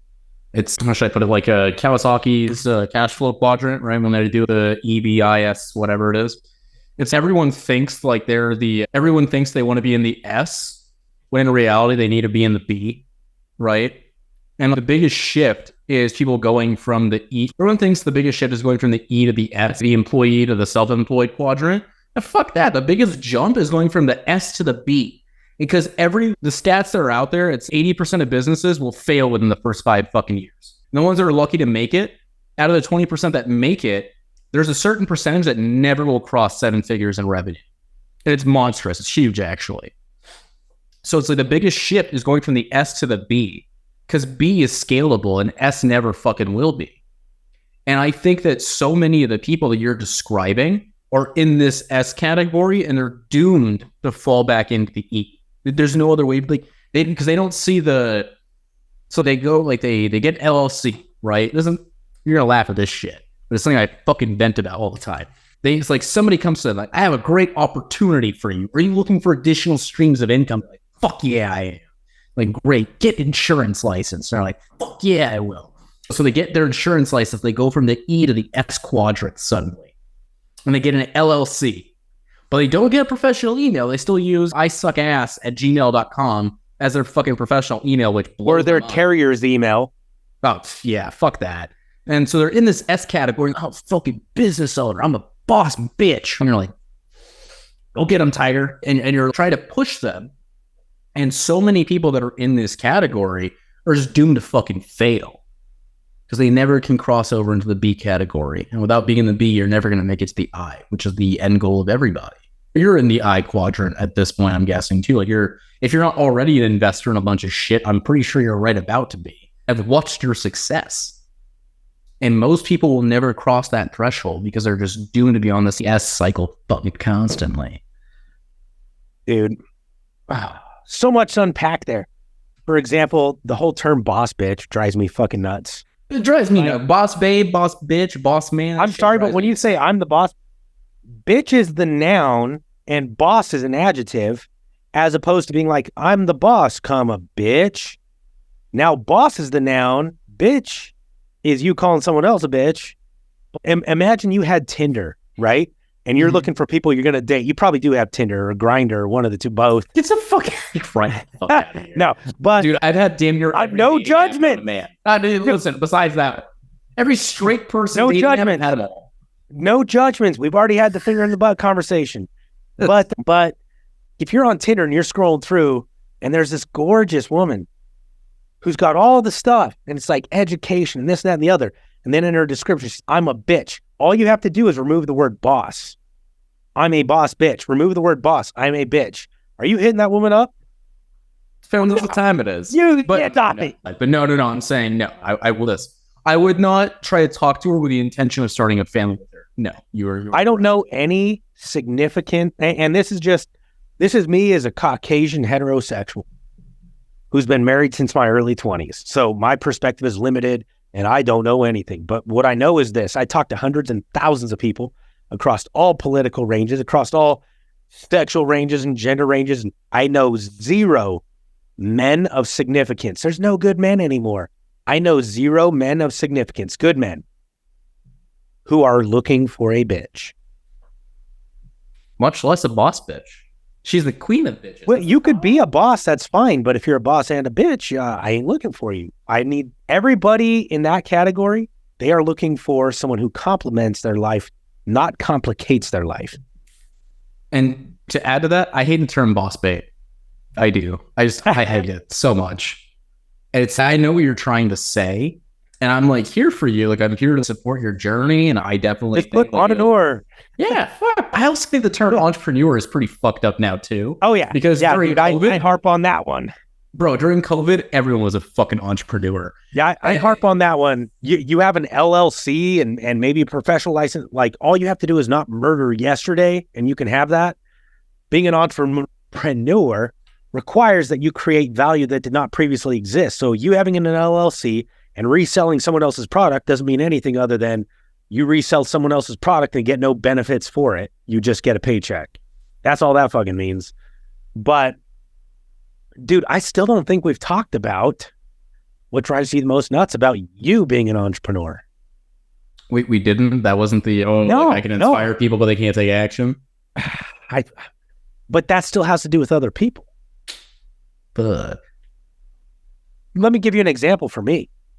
I'll tell you what drives me the most nuts about my entrepreneurial journey. And it's that I was raised in a household where I was never enough. Okay. And I never will be enough. And I love my mother and father. They're amazing people. I'm so grateful I had the mother and father I did, but I will never be enough. And that's a learned behavior. They're not awful people. I've heard my mother talk about her mother. My mother will never be enough. My father will never be enough. And that's probably gone on for generations and generations. You want to know what drives me the most nuts about my entrepreneurial journey? It's that I will never be enough. Damn. Not for me. I am never going to end the day and go home and kick off my shoes and feel like what I did was satisfactory. Wow. That drives me the most nuts. It's that I don't believe I will ever find a point where entrepreneurialism brings me peace. But here's the dichotomy. Why be an entrepreneur then? Why? Because I find more peace through entrepreneurialism than I ever did by working for someone else. Interesting. It brought me the most calamity. Entrepreneurialism brings me the most peace, but I have yet to find peace. That drives me nuts. Damn. So, Michael, what drives you the most nuts about being an entrepreneur? I want to say something similar to what you were saying, because that honestly hit very close to home. I don't think it was my parents, though, that were saying a lot of it. I definitely think it's just me. And it goes back to something I said earlier. I set out with very large goals, very large. Like, I can name them, I can have timeline, I can do the whole smart bullshit. And for the last 2-3 years, I have come either very close or very far from hitting those goals. And I beat the shit out of myself for it sometimes. And so I said this one time during my whole crazy drinking, do ungodly things phase. I was like, I'm like the King Midas of shit. Everything I touch just turns to shit sometimes. And I think that is one of the funniest things to say to somebody else, by the way. Damn, you're poop Midas. Everything you touch turns to shit. Like, how do you come back from that line? That's fucking hilarious. But I think about it a lot. And I'm like, how is it that I will have a great idea? It'll start going amazingly. And I'm like, let's fucking expand this. And it just turns to shit. And I'm like, damn, didn't hit goal. That sucks. And I'll spend the next few months just beating myself up about it. And I know that comes, and it definitely hinders productivity for a while. I'll sit there and I'm like, all right, well, what if we try a new strategy? There is nothing worse in your entrepreneurial journey than having something that is starting to work, like the gears are starting to turn, it's just very slow. And you're like, yeah, no, fuck that. Let's do something else. Because you have what I call something else fairy that keeps coming up. I'll do something else. Let's do something else. Let's do something else. So you have these 10 hanging projects suddenly. Let's just do something else. And I know that me saying, all right, well, let's try a new approach, it definitely has fucked me over from hitting goal before. And I know that, I've watched people do something that I'm doing, similar to something I'm doing right now. And it's worked and it's effective for them and they live a good life. And I'm like, why the fuck is it when I try doing this shit, it doesn't work the same way? And I think about that a lot. And I didn't do this. I'll never be good enough for me. I got to keep going until I become good enough. Dude, that's it. I think people don't realize, there's a lot of shade that gets thrown at entrepreneurs and business owners and need to pay more taxes and need to do this, need to do that. And if you do this, you'd be more successful if you do. But people don't realize, here's a success. This is not a successful trait, I'm going to say, but this is a trait I found in most of the successful people I've ever met. And it's that they are always unsatisfied. Yes. Always. Everything, always. Not always. There are moments of joy. There are moments of peace, but it's never lasting. It's always so fleeting, right? The most successful people I've met in any category, business, athletes, religious leaders, etc., they are always starving, addicted to that next point of peace. And that next point of, okay, I did this and it went the way I thought it should. Let me continue on. Versus pivot, right? The most successful people I've ever met they're addicted to the pivot as much as they are addicted to the progress. Interesting. Because you find that the progress comes through the pivot because you can try all these things. So many people spend their whole life beating their head against a brick wall and doing just enough to survive. And I'm not talking about just paying the bills. You want to know what survival is to me at this point in my life? I'm not worried about being chased by lions or some shit. I'm hoping to not choke on the butter in my biscuits at this point in my life. Life is good, but it's not good enough. So pivot. And there are people that spend their entire life, they can afford the biscuits. They're not worried about being eaten by lions. They're not, little Sally goes to football. And I hope and I believe if I did enough and I put this amount away, I'm going to be able to retire and live out my days and die in peace, not be a burden on my family. It's not enough for me because I was never enough. I wasn't enough for anybody else. But what it always comes down to, Michael, is I've never been enough for me, because that's the one that matters, right? The most successful people I've ever met in any category were never enough for themselves. Do you feel like you fit into that at all or no? Oh, yeah. And I have the journal entries to prove it. Tell us about a couple of those. What are we going to do? Publish this podcast and you get canceled? And I don't know. Somebody sends like a psychiatrist to my house. Like you send like cops and you're like, oh my God, like he's a threat. Like it says psychiatrist. There's a little sheriff's department check that leads into shock therapy. And you're out there on Shutter Island. No, one of the entries I had in there from a few months back, it was actually interesting. And it's started my whole like, oh, I'm going to eat healthier. I'm going to go to the gym. I'm going to stop drinking. One of the things that spurred that was I saw a photo of me from my Army Boy days. And I was like, damn, that was somebody who, A, thought he had his life together. And B, it's somebody who thought he could go out and conquer the world. And I started asking myself, what the fuck happened to that guy? So this is in my like entry, right? I'm like, what the fuck happened to that guy? I told myself that I was the baddest cat in the jungle. Or it was like a daily mantra, I'm the baddest cat in the jungle. And it's, at what point did I stop saying that to myself? At what point did I, instead of becoming the baddest cat, the jungle tiger, if you will, at what point did I become the zoo tiger? And this, I'm like reading this, and I wrote this dude months ago, and I was like, holy shit. What was that Netflix show? Tiger King? One of his tigers, one of the tigers that he would bed down. One of those tigers he'd take out for a nice steak dinner, take them home, Netflix and chill, and then never call them back. It's like it was a very like cathartic experience. Like, I'm reading this out, and it's obviously I can identify what the fucking problem is. Right? That's what's the pathway to becoming the better me. I cut out all the negative shit in my life. I cut friendships off. I cut off certain family members. I cut off people on social media. I cut off so much shit out of my life. So I'm like, dude, it's not helping. At this point, if it's not helping me, I don't fucking need it. And it was almost overnight, dude. I stopped. Like I said, 95% of my drinking is gone. The only time I drink now is a Bailey's and coffee on a Sunday. A Sunday morning brunch. That's it. I will go to bars with my friends, or I'll go to places that have social hours, and I just won't drink. That's almost, I don't need that shit in my life. I had a minor gambling addiction because I'd go to Vegas a lot for conferences. And God, I love the craps table. I love blackjack. I learned to fucking play. You ever played Pai Gow before? You know what that shit is? Okay, no. I don't know how to explain it to you. I don't know. It's complicated. I learned to play Baccarat. I learned to play Pai Gow because I was fucking addicted to learning this shit, becoming really good at it. I cut off all my gambling, right? I don't go to fucking Vegas. I don't go to casinos anymore. I cut all this shit out of my life because I knew it wasn't helping me. And it's the baddest cat in the jungle does not have these fundamental issues that keep it from being the baddest cat. Baddest cat in the jungle goes out and fucking hunts down like I don't know what jungle creatures there are, but it hunts those jungle creatures down and fucking eats them, right? It doesn't wait to be fed. You got to become a killer again.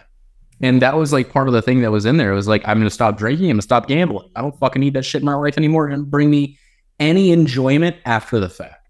In the moment, it's fucking. In the moment, it's amazing. And maybe sometimes you still think about it. But after the climax, after the moment's over, you're like,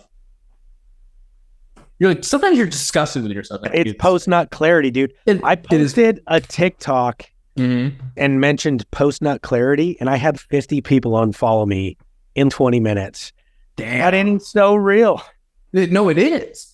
And I fully believe like you have these cathartic experiences in your life, and It's what I was telling you earlier about the illusion of there's different variations of you. So I joke around. I'm like in this just so you know, I read it for me. Because if somebody else read this shit without context, they're like, well, this guy's fucking crazy. I'm like, Michael 69 will not go down in history books as being the fattest cat in the jungle or the weakest cat in the jungle or the laziest cat in the jungle. He'll come down as the baddest cat in the jungle. And I specifically wrote Michael 69 because that's the thing, it's the version I joke around this is right now. And maybe that is like a branching off point, or maybe this is Michael 69.1111A that's writing that entry, and the other 69 million iterations didn't do that. And I think about that a lot. And it's like, for me to be good enough for me, the first thing I need to do is be a master of my own domain. Right? I'm going to make fun of that Seinfeld episode. Someone's like, oh, that joke's on masturbation. I'm like, go ahead and laugh. It's funny. But you got to be a master of your own domain before you can be a master of your own business. That's what I've been doing for the last few months. And I'm not going to lie to you. I have noticed a drastic change in my outlook on business and like my specific business and working with specific people. Before, I would take anybody and their mother to come and work alongside me, whether it's an agent, referral partner, just somebody in the business. Now I'm like, why the fuck should I deal with you? Are you going to bring me peace? Are you going to bring me revenue? Are you going to bring something like good to my life? If you're not, I don't want to fucking deal with you anymore. And I know that you've gotten to a point like that also, where it's like agents will come to you, or people will come to you across whatever business they run. And you think to yourself, do I want to fucking work with this person? Yes or no? And then you make a decision and you move on with it. Dude, I always look at it like the 14-year-old kid tearing out the underwear pages from the JCPenney magazines. You know what I'm talking about. No, I have no idea what you're talking about. Ye old masturbation, don't you? Shut the fuck up. Now I understand what you're talking about. We had the internet, all right? I'm in my late 20s now. We had the internet. So I'm an old motherfucker. Yeah, you're an old motherfucker, dude. Back in the day when we had the JCPenney's catalog with the underwear section, you tear that shit out and hide it under the bathroom counter or whatever. And that's what I look at a lot of these people as. There's a lot of them I don't. There's a lot of them that they're doing the work and I can't wait to give them my time. It's a moment of peace for me, right? But what I've come to find is I have, and this isn't a brag, it's a vent more than anything, 10, 20, 30, 50 people a day sometimes slide into my DMs on Facebook or LinkedIn or Instagram or wherever, right? And hey, can I pick your brain? Can I get 5 minutes of your time, 10 minutes of your time? And for years, I haven't let them, but I'll still chat with them through this and that and the other. And I don't even want to swap messages anymore because you know why? You know what I found out? I'm just the next month's issue of the JCPenney catalog to these people. To most. Oh, shit. I'm the page that gets torn out, put under the bathroom counter, and I'm there to beat off to. And as soon as they beat off, what do they have? Post-nut clarity.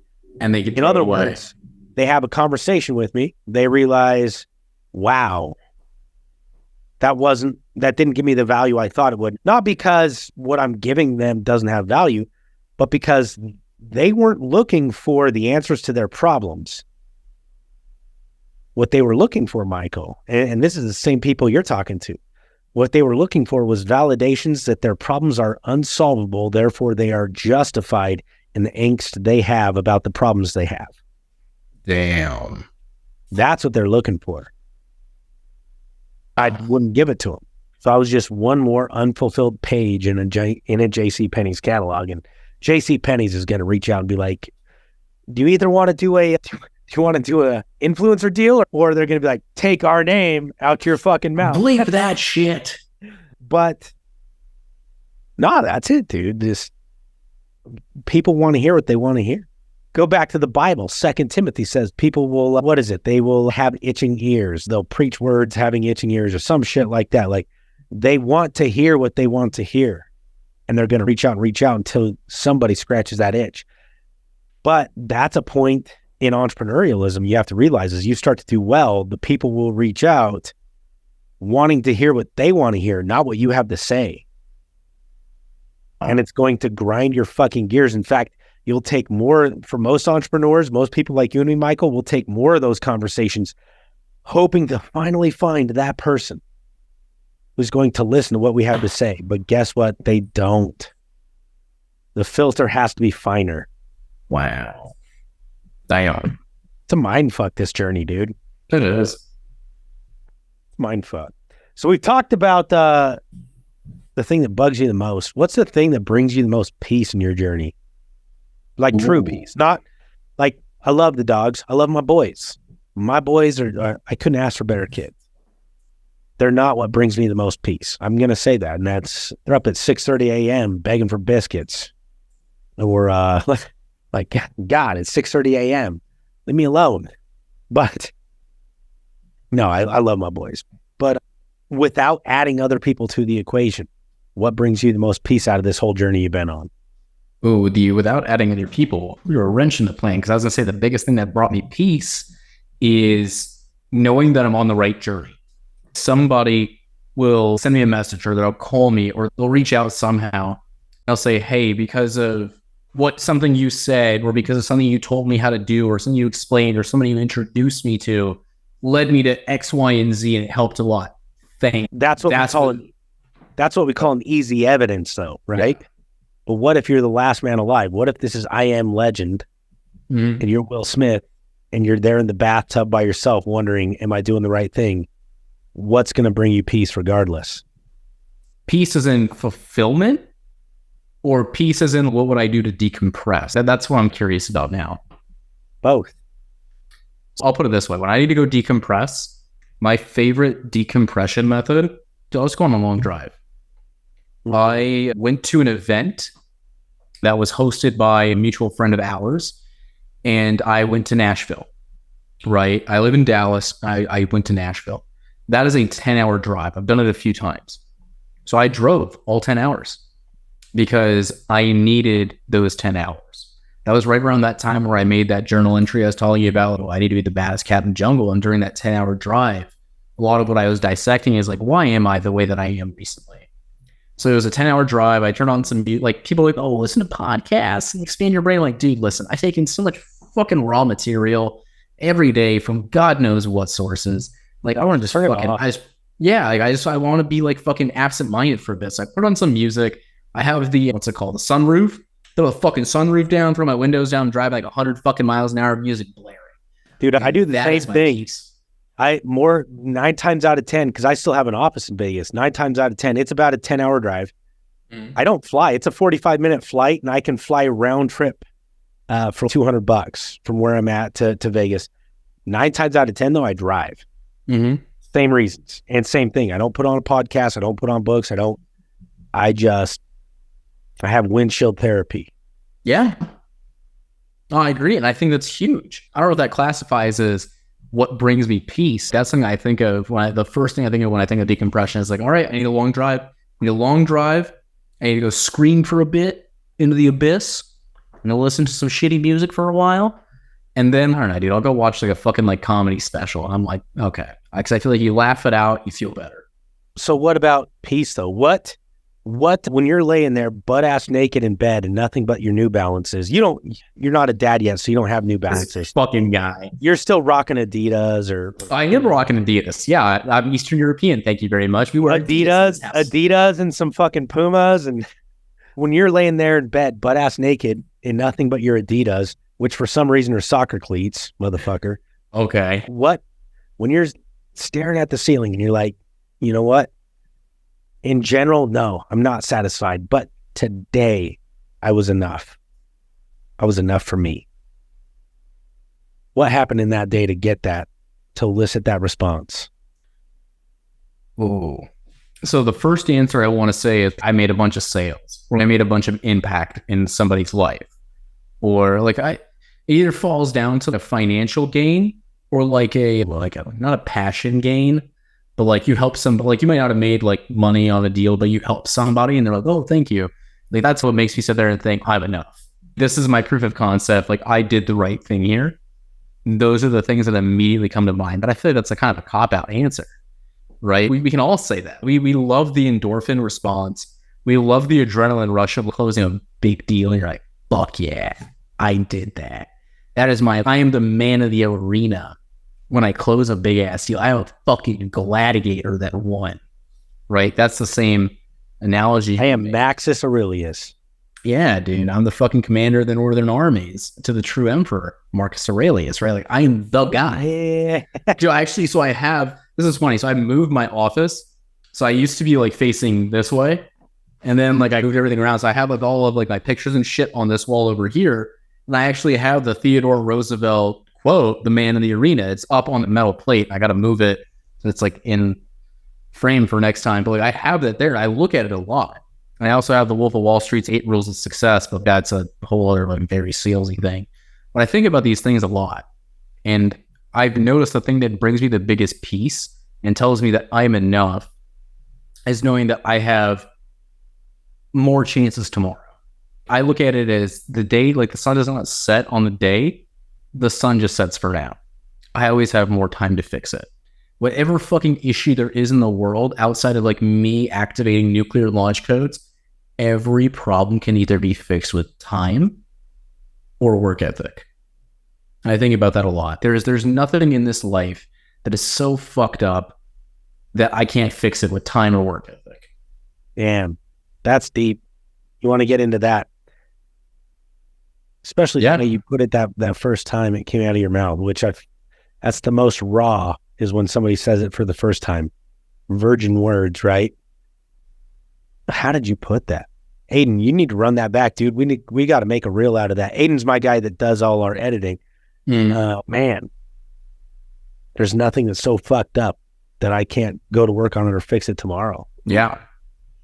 There's so few things that I would call like a real fundamental issue, right? The only thing I consider a fundamental issue is like committing a serious crime or like unleashing nuclear launch codes. That's the only thing I can think of that I can't fix with time or work ethic, right? You kill somebody, you can't really bring them back. That shit doesn't exist in the real world. You commit financial crimes, you can fix it with time or work ethic. There's a lot of things that I think about. And there's so few problems in this world I think of that I can't fix with time or effort. And that tells me whatever I did that day, I was enough. I like that, man. So what is, if you're there, you're I am legend. It's not about other people. It's about you and your effort. Nothing else, right? No external validations. Or what's the most significant thing you're doing? Like, you're going to go to bed tonight, wake up tomorrow. What is it you're actually going to do to be significant by the end of the day? That's a thinker. Because if you ask me what my most significant impact is going to be, as of right now, I would actually say it's a lot of my journal entries. Because I'll put it this way. Men don't talk about mental health at fucking all. All right? Like, the minute you open up about any internal shit going on in your head, people will classify you into a few different boxes. He's psychotic. He's a little bitch. Or actually, it's usually just psychotic, little bitch, and or he's weird. It's like you get classified into these 3 boxes. And I think because the consensus of society is men aren't supposed to cry. That's just a thing. I believe that. I think there are certain times and places where a man's supposed to cry. No, it's a society construct. But I think there are specific times where you're allowed to be the real you. And I think a lot of that time is in my writings. I know someday, whether it's like one of my kids or I end up publishing some of this shit, I know that someday people will read this and go, wow, this is like a real human being. He went from, my parents came here in 1993 from the Soviet Union with fucking nothing. So anytime I meet somebody who was born here and their parents were born here and they had at least $100 in a bank account somewhere, I'm like, you already had it fucking better than I did, right? And like, I started from fucking scratch. All the contacts, all the connections, and all the other shit that I've done in my life was me. I didn't have a really cool last name. I didn't have my name on a building somewhere I could draw off of, right? My lineage in America started in 1993, technically 1996 when I was actually born in the US. But I think about that a lot. And I think the biggest impact I will have someday is standing in front of a bunch of other men and say, yeah, you guys are all enough. Every one of you is going through some sort of shit in your life, whether you want to admit it or not. Whether you believe it's a big deal or not, you're all going through it right now. And you have no one to really talk to about it unless you see a counselor or you like stand in front of the mirror and have these conversations out loud, or you write it down like I do, right? There's the Japanese philosophy that every person has 3 masks. The mask they wear around the public, the mask they wear around their family and close friends, and the mask they wear only around themselves, right? There's 3 of you living inside of your head. And I fully believe that the biggest impact I can make is helping people to talk to their third mask, whether it is in front of a mirror or it is on paper or it's in front of somebody somehow. And that's something that nobody talks about. What are you going to do tomorrow to help people talk to that third mask? I just talk about the authentic me. You can go look at all my social media posts. It's just shit that I think about constantly, right? What I posted today was something about you don't have to be an expert at everything, right? When you're sitting there and you're learning, because I know this is a fundamental issue that entrepreneurs have as a whole, that people have as a whole, men or women, doesn't fucking matter. They try to master everything around them because they want control. That's wrong. You don't need control of fucking everything. You don't need to be an expert at everything. There are very smart people out there that know all sorts of shit about a topic that I had either zero interest in learning or zero reason to learn. It is much easier for me to work alongside them and grasp their knowledge as needed versus me sitting there trying to fucking replicate everything they're doing. And so I talked about that. And you know what? That post got next to 0 love. But I'll post dumb shit, somebody jumping in my DMs trying to pitch me some fucking insurance product that's ass. And I'm like, I say something to him and he gets butthurt about it, and it's shared everywhere. People are laughing about it. I'll make a sex joke and people laugh about it. And it tells you a lot of things. Like, A, the content that people want to consume is not about the hard-hitting shit like, just a reminder, you don't need to do this. Just a reminder, you are good enough for this. Just, I don't know how to really put it into words other than we want to be entertained more than we want to learn about shit that actually matters. So how am I going to do it tomorrow? Just be the fucking authentic me. I've just started being my third mask around people. It's crazy. And as you can see, it's honestly helping. Like, I've dropped a lot of weight. I live a much healthier lifestyle. My friend group's a lot smaller, and I'm open about shit again.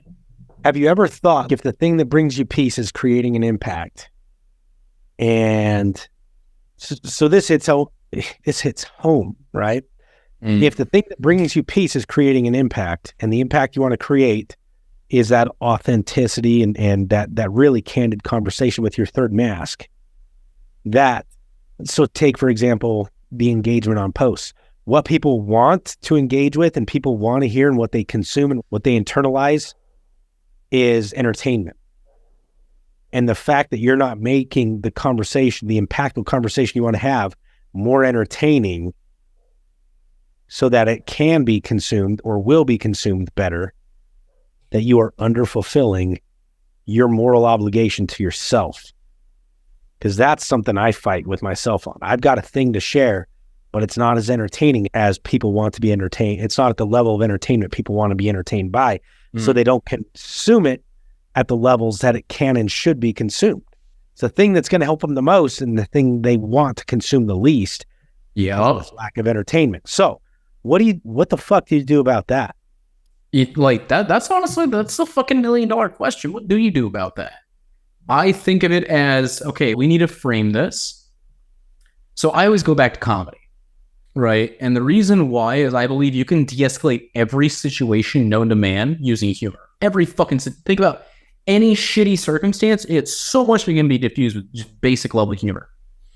Right. And if you look at, podcasts, right? Joe Rogan's #1 podcast in the world. How do you think he entertains the shit out of people? He says really funny, dumb shit out of pocket. And that's how he initially gained a lot of popularity. He would just do such out of pocket shit. And he would bring these guests on. And you're like, why the fuck would Joe Rogan be interacting with Neil deGrasse Tyson, one of the smartest fucking physicists to ever exist? Right? Why? Like, how the fuck did these two people sit in the same room? And he became really entertaining. They started telling jokes to each other. And then Neil starts hitting with the very hard-hitting science facts and opinions. And then they start talking about conspiracy theories together. And over time, I shouldn't say collective, it's a fucking cult that follows Rogan, right? And like, wow, we consume so much of this content. And there's so many good messages in it, and it's buried under layers of comedy. You agree? Yeah. You listen to it could be entertaining, but bro, I don't think to this day I've ever watched a Rogan podcast where I haven't laughed. And then you have some of the comedians out there who have podcasts. I like watching, you ever heard of a podcast called Hey Babe? Sal Volcano, Chris Stefano, 2 comedians. Yeah, I've heard of it. I've never listened to it. Dude, honestly, it's hysterical. If you want to laugh after a long day, go watch their podcast. Is stupid as shit sometimes, but it's pretty funny. I think my favorite of all time was King and the Sting. Brennan Bouchard and Theo Vaughn. But it's not even around anymore. They got rid of Theo. Still has his own podcast. Yeah, Theo's got his own. But King and the Sting back in the day, like we're talking like a few years ago, was the funniest shit ever. It was the best. Yeah, and then, dude, listen, I was about to say, Theo's podcasts were hysterical, right? My roommate used to have that shit on in the background while we were working. I'd be like on a phone call with a client, like muting myself so I could laugh because I hear this shit in the background. But he would also have really impactful people on that would drop really hard-hitting facts. So you were like lulled in almost this like false sense of security, whereas this is going to be a funny thing, and it's suddenly like, holy shit, you're questioning things. And so I think that these really strong messages that we have, they need to be layered with something entertaining like comedy. It has to be. That or joke. Fucking Subway servers underneath. Tell us a fucking joke then. Oh, dude, if I start telling jokes on this motherfucker, so help me. Yo, you know that I did stand-up comedy, right? A black guy walk into a bar. I don't know where to go from that one, dude. Finish it. I couldn't finish it. No. So I did do stand-up comedy in front of an actual audience, and I started telling these fucking jokes, and I'm like thinking to myself, like, wow, some of these people that came on before me, they're just ass. And like they don't have pacing. They don't have like their stuff memorized or nervous. So I'm out there telling jokes. One of the jokes that I told people was, listen, I come up here and you look at me and then you look at my last name and like, there's no fucking way this kid's Russian. I'm like, listen, I have the chest hair of a Middle Eastern guy. I have the facial hair of somebody who looks Greek. And honestly, I dress like a fucking Italian. You look at me and I'm just so racially androgynous, trying to figure out what the fuck I am. And I was like, I'm Russian. But if you look at my circumcision, I'm Jewish. And I was like, I'm like the male Rashida Jones. You have no fucking idea what she is, but she's fucking everywhere. And then I went into saying how I would make the perfect spy.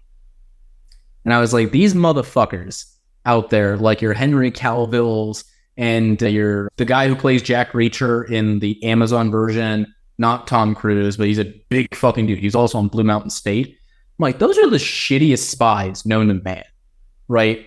They stick like a sore fucking thumb. I was like, I would make the best fucking spy, right? I'm 5'7". I'm funny. I'm not that ugly, but I'm also not that handsome, right? I look good in a suit, and I can learn other languages and assimilate really fucking easy. Plus, your mom would probably call me handsome.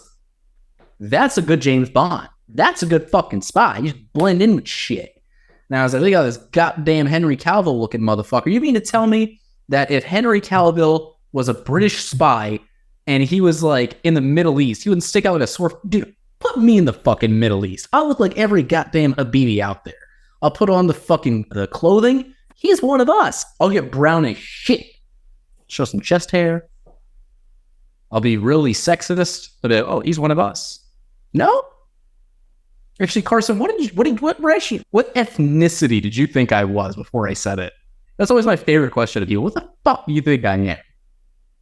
Dude, mermaid. You're a fucking mermaid. Because no one knows, dude. You're mermaid. I meant everything.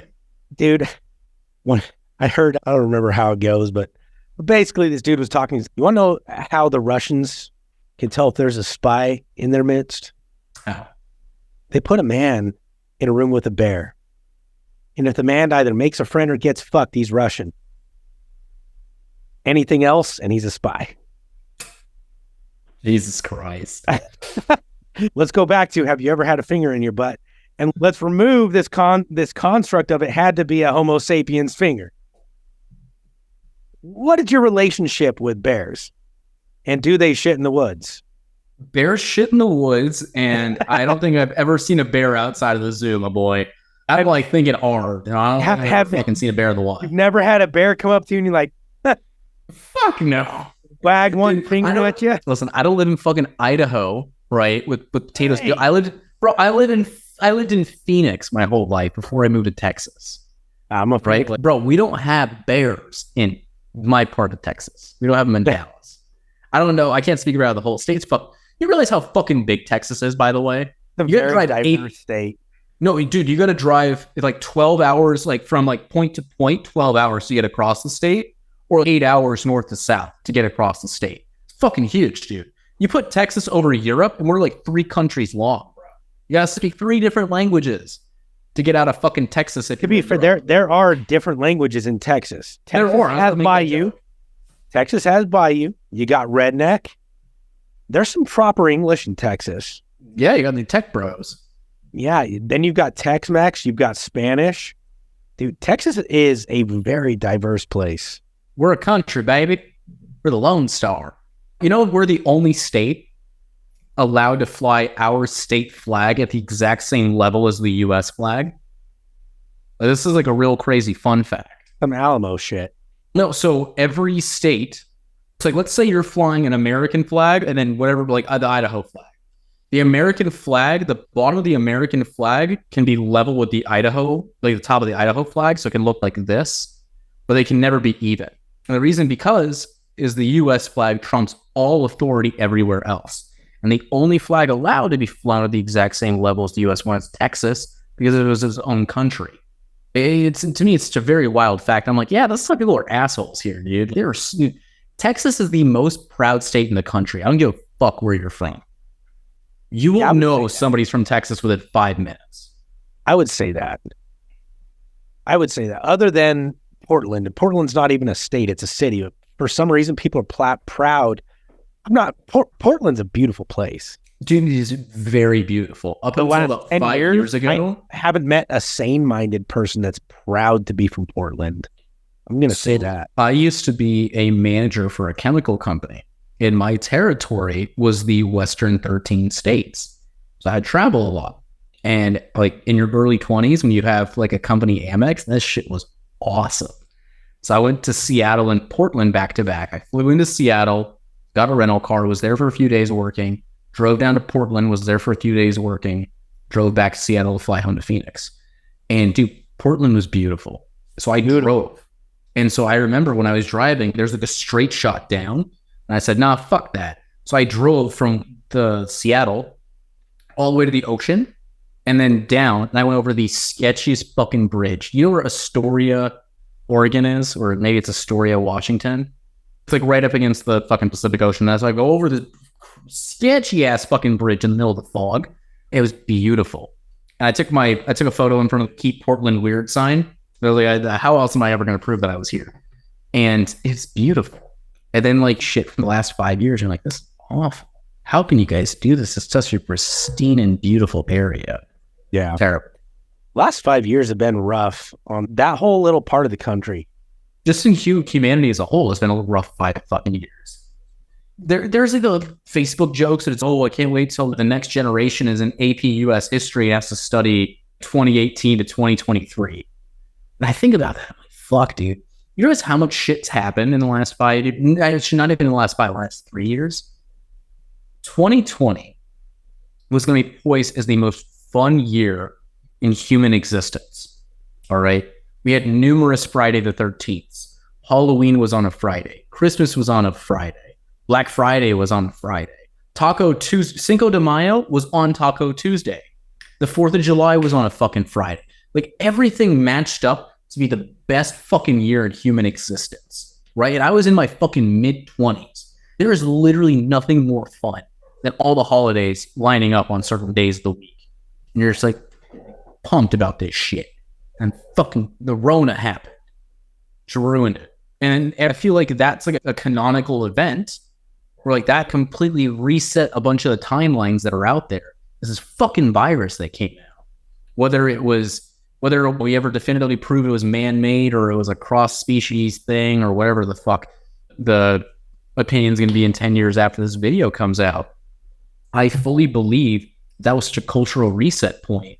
And from that came the genesis of all the boss bitches in the insurance world and the rise and fall of the real estate market and the rise and fall of this, and the rise of AI, rise of that, work from home, and the this, and it changed everything.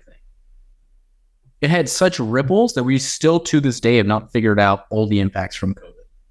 Have you called a restaurant the last 5 years or the last 3 years, and they'll say some dumb shit to you about supply chain or, oh, we never recovered from COVID. And you're like, bro, it's been 3 fucking years. Dude, you want to know when I realized the impact in COVID was permanent? When in 2022, I was rolling through my local Mexican Toes restaurant. You got Alberto's, Silberto's, Humberto's, and Toes restaurants. You motherfucker. That's fun. A2C. By the way, born and raised in Phoenix, we had the original Toes. It was Filberto's. Yeah. Carne asada. Fucking Filberto's. Yeah. And my old man would fix our cars. We'd get buckets of rice and beans in lieu of like paying the actual automotive bill. That's funny. And dude, it was the best shit ever. Best shit ever. We loved it. Seriously, phenomenal. But yeah, it's like 2022 rolling through it. It's like, why the fuck is a carne asada burrito still $15? These things used to be like they're $15. Like, well, $10-15. Oh, whatever the fuck it is. Yeah. Yeah. $8. It doesn't matter. They used to be like $3. And then in 2 years, they went from $3 to $7, $8, $9. Okay. $15 is an exaggeration, but $7, $8, $9 is pretty par for the course at this point. Yeah. And it's why supply chain shortages. Okay. That shit was 3 fucking years ago. Oh, inflation. We're inflating at 11% per year. 11 on top of 3 puts us at $3.33. If we multiplied that by 3 years, we're at $4. Talk to me about your math. Oh, no, it's psycho. So here's the thing. But it's COVID. It goes back to COVID. It does. And I didn't notice the rise in grocery prices because during like my kind of drink and do whatever the fuck I wanted phase, I wasn't buying groceries. I was just eating out every single day. Yeah. And it wasn't until I started going to the grocery store and buying my own groceries again, I was like, what the fuck is going on? And it's crazy. I go to, I don't know if you guys have, okay. I don't go in there to buy everything. I go in there literally to buy cases of water because it's like the only place that I know of that will always, but by the way, what the fuck, dude? You cannot find 40 packs of water anywhere. And the only place I find it is at the fucking Winco. And the reason I love going there is because they don't accept credit cards. So everything's fundamentally cheaper there. Because they don't have to pay all the fees and shit. So I remember going in there and this is fucking insane. They had 3 shopping carts at the front of the store. And it said we went to Walmart, we went to Kroger, and then Winco. We bought these exact items and they're like shown in the shopping cart. Here's the price of this shopping cart between all 3 places. And it was like, so it was 23 items in each shopping cart. The Winco one was $97. And I was like, holy shit, that sounds insane for 23 products. And it wasn't anything big. It wasn't like they have a big thing of toilet paper or diapers or anything. It's food items, right? And then at Kroger or Fry's or Ralph's or Smith's or whatever the fuck it's called, wherever you're watching and listening into this from, it was like $25 more. And the Walmart one was like $30 more. And I sat there and thought to myself, holy shit, dude. I remember when me and this girl moved into our first apartment together, how much we'd spend a month on groceries in early 2019. I remember how much we were spending on groceries. I'm thinking back, so I'm like, bro, if it was the exact same price point now as it was then, we would have been fucked. Dude, is it crazy? When I first got married in 2011, this is gonna make you shit bricks. I'm not that much older than you either, but I feel like in between my generation and yours, there was like this big shift that happened. Oh, I got married.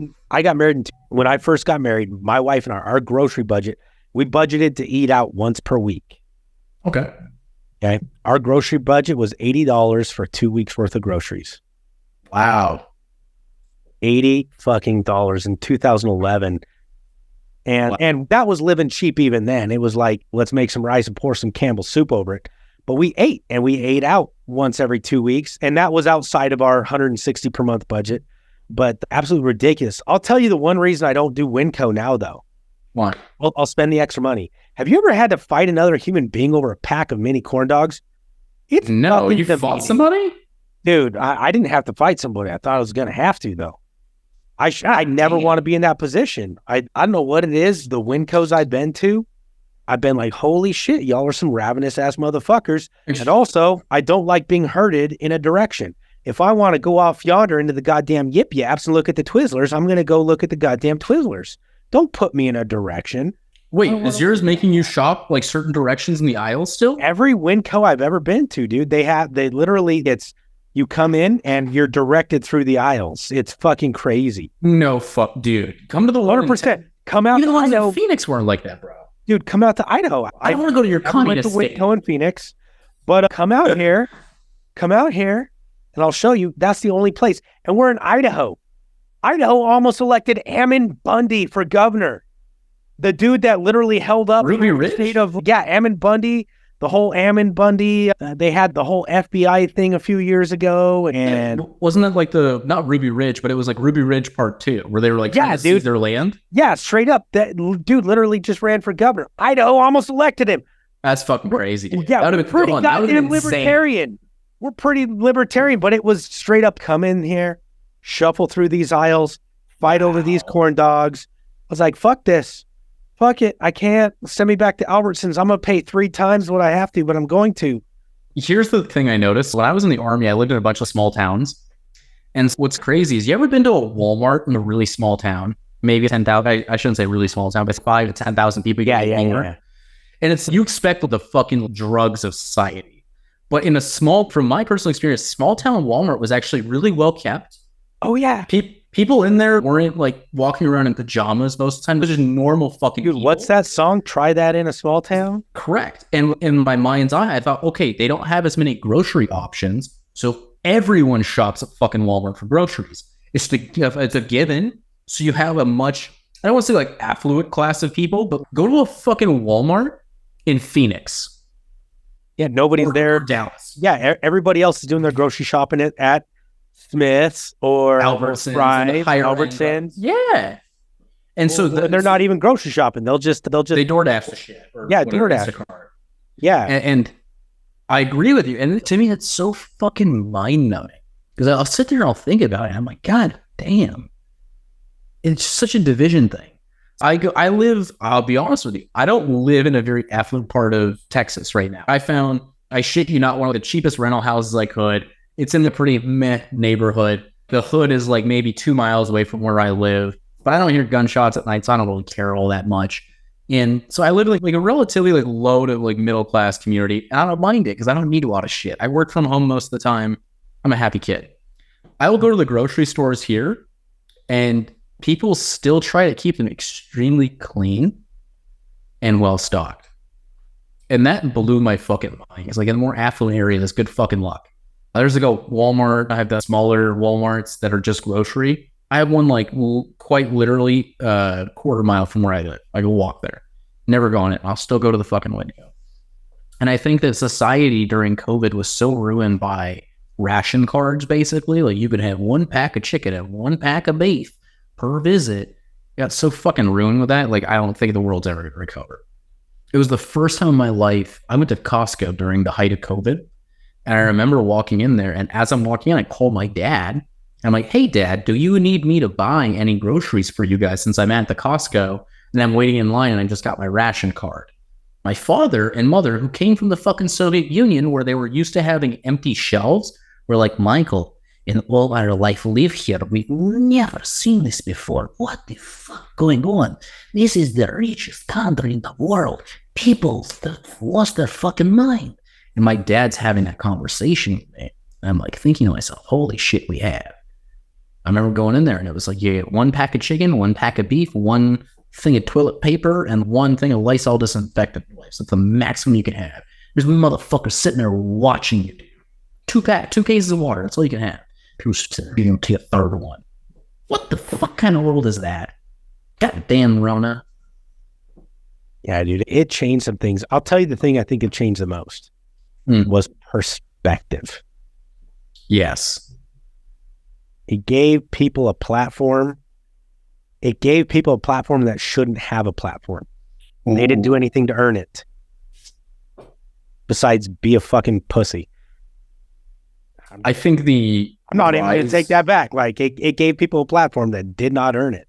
I think that the height of COVID coinciding with the rise of TikTok and Instagram Reels and all the other bullshit social media stuff, it had such a negative compounding effect on just the general intellect level of society. I don't know how we're ever going to get over that, right? Like, you have teachers now coming out and saying that the kids who were homeschooled or like long distance learning during COVID are testing significantly lower than their predecessors. And we can talk about how like grades have gone down over the last 15 years in a lot of places, like a lot of less funded areas. It's gone down over the last 15 years, but they're like, this is a significant fucking drop.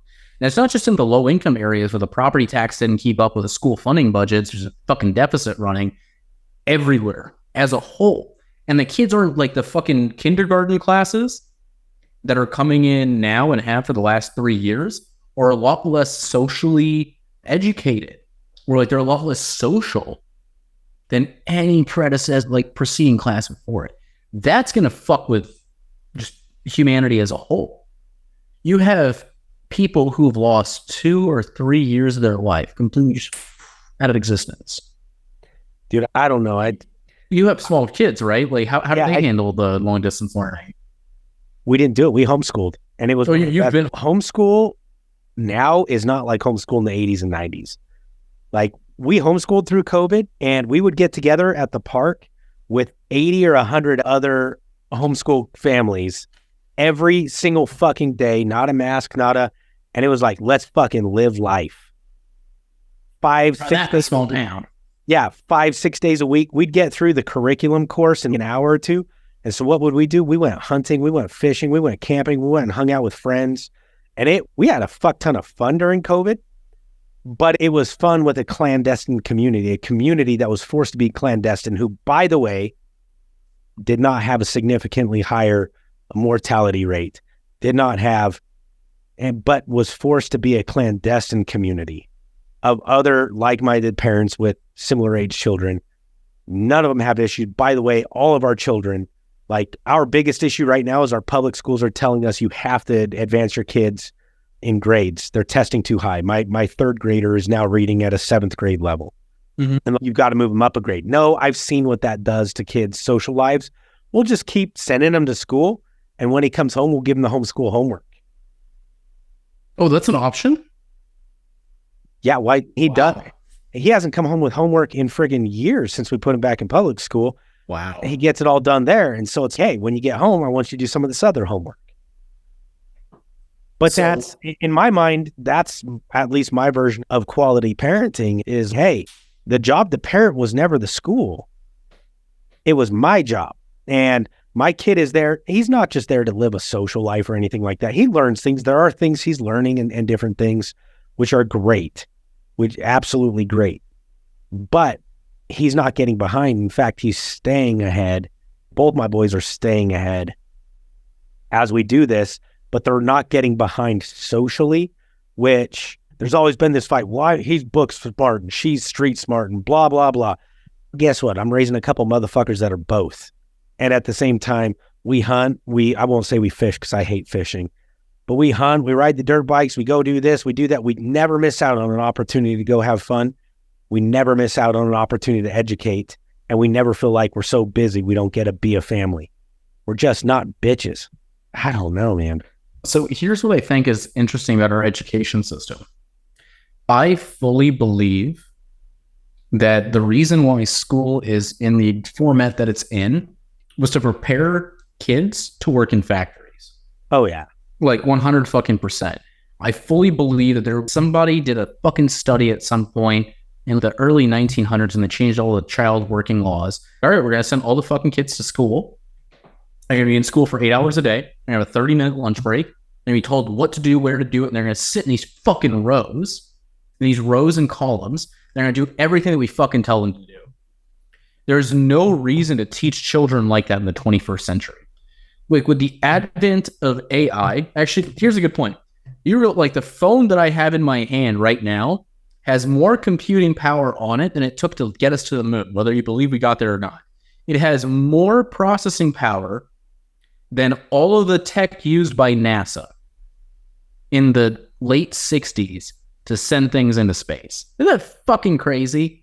With AI and with the advent of how much technology we have out there, why is it so essential to educate kids all in the exact same manner in an 8-hour school day, sitting in rows and columns and being taught fucking Common Core math and all this other dumb shit. I believe it is a non-usable skill at this point. If somebody would have sat me down, and for that, let me dial it back a little bit. I believe up until about the 6th grade, so like up until about like most kids start really hitting puberty, I believe a regimented structure is extremely important, right? Can you imagine like anybody between like 2nd grade and 6th grade being allowed to like free roam and learn on their own? They wouldn't learn shit. That's the problem. But I can tell you that the average 6th grader right now is much better at using this shit than you and me ever will be. Because they know nothing but this now. This is their world. And as newer these things come out, they will be better than you and me ever can imagine. Do you know what's crazy though? Take that same average 6th grader and give them an old style calculator and show them how to type in boobs using nothing but numbers, and their mind is blown. You know what I'm talking about? I do, yeah. Yeah, you did. 100%. We were actually worse. And here's where I'm going with this. You know what a graphing calculator is? You ever use that for like calculus and shit? Dude, there's some crazy stuff you can do on graphing calculators. I remember we used to fucking download like old school Atari video games on them. You play them in class on like graphing calculator. If I show it to a fucking 6th grader nowadays, he'd blow it, his head would explode.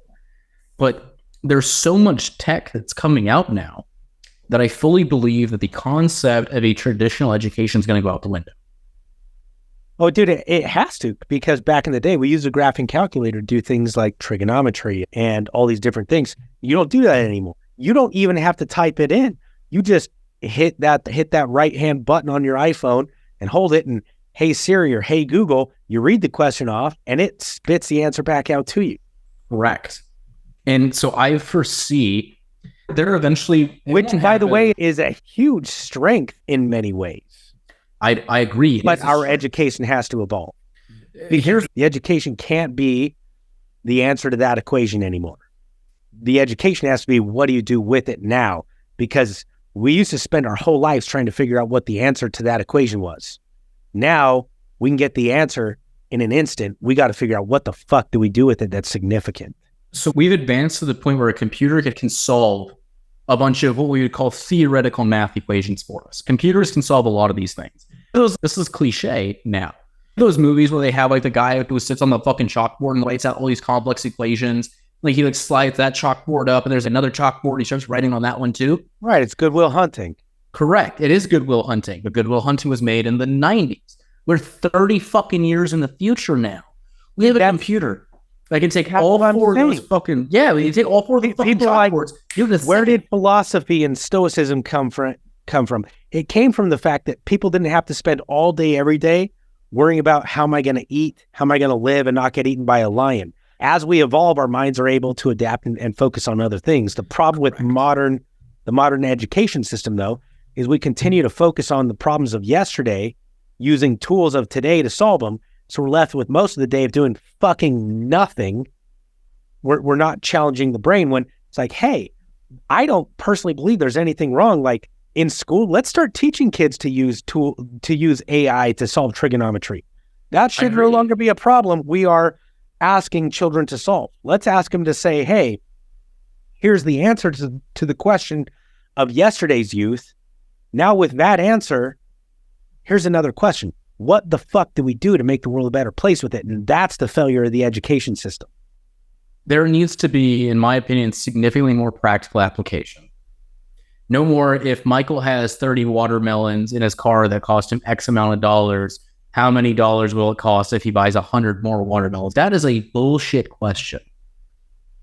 It does absolutely nothing to advance humanity. How much tahine does Michael have? Because tahine and watermelon go together. I actually, are you familiar with like the German education model? You ever done any research on it? No. So they actually have 3 tier levels of schooling after like your primary education. So think up to about 8th grade. I'm going to take you at your word because I'm not fact checking you right now. But go and fact check me. It's actually interesting. So they have 3 different tier levels of high schools. And like they have the top tier level of high school where you have to test into it. And they have the like average kid tier. And they have I want to go to trade school. They have these 3 fucking tier levels. So like they stop like their education system basically at 8th grade, and they tell the student you're going to test into one of these 3. And that's going to be your life for the next 4 years. Dude, we have a trade school, high school here in Idaho Falls. Dude, but you know what? That's because it's I think it's brilliant. Idaho. Oh, it is brilliant. And there's nothing demeaning about it. Our nation runs on fossil fuels, for example. If you get rid of the oil fields and the gas fields and you get rid of all those jobs, and guess what? Our nation grinds to a halt and everybody fucking starves tomorrow. There's not enough food on the shelves to feed everybody. It doesn't happen. We need those people. And if that's you, be that. And that is as benevolent as being the scientist that solved the mystery of the meaning of life. Yeah. It's, again, for me, I always just reference movies and such. Well, think about, not Inception. What's the other one with all the crazy shit, Matthew McConaughey, space travel? What was that? Interstellar. Yeah, Interstellar. Great movie. And cried. It's one of the best. Dude, when he's eating on the end of the bookshelf, and I'm like, yeah, Ryan. It's one of the best movies. No one brings this up. It's one of the best movies to discuss the human condition. And I think one of the best lines in that movie, and people will fight me on this shit, said one of the top 5 lines is, all of the spaceships in the world did not help us when the corn started to fail. Ooh. And so this is the thing. I watched that movie, I think it came out in 2014. So I watched it as an 18 or 19-year-old. Then I watched it again recently because I've matured a lot since then. And I'm like, wow, holy fuck. Like, the writing in there was made for that generation, and it is also made for this generation now. All of the brilliance in the world doesn't mean shit if the world grinds to a halt. We're hurting in the trade world. There are not enough tradesmen and women, or whatever the fuck, tradespeople that exist out there to fill the fucking gaps of everyone retiring. There's not. So all the fucking theoretical math and all the science and all this other shit that exists out there that our education system plies into kids as young as fucking 5 years old isn't going to mean shit when you have something that needs to be handled by a tradesperson. Tons. But I don't know. That is another long rant. We're almost at the end of our time. No, we're okay. I had a buddy back in the day. He had one brother that went to school to be a rocket scientist, literally works for NASA. And he has another brother. So his brother working for NASA makes $150,000, $200,000 a year. He has another brother who's a plumber. And his brother who's a plumber, by the way, makes a few million a year, takes it home. And it's funny, we were talking about that a while ago. And I was like, what do you think the difference is? And he was like, nobody gives a fuck about what's up in the heavens when the shitter's full and they can't figure out why. I agree. I was like, damn. You gotta solve the problems at home before you can solve them abroad.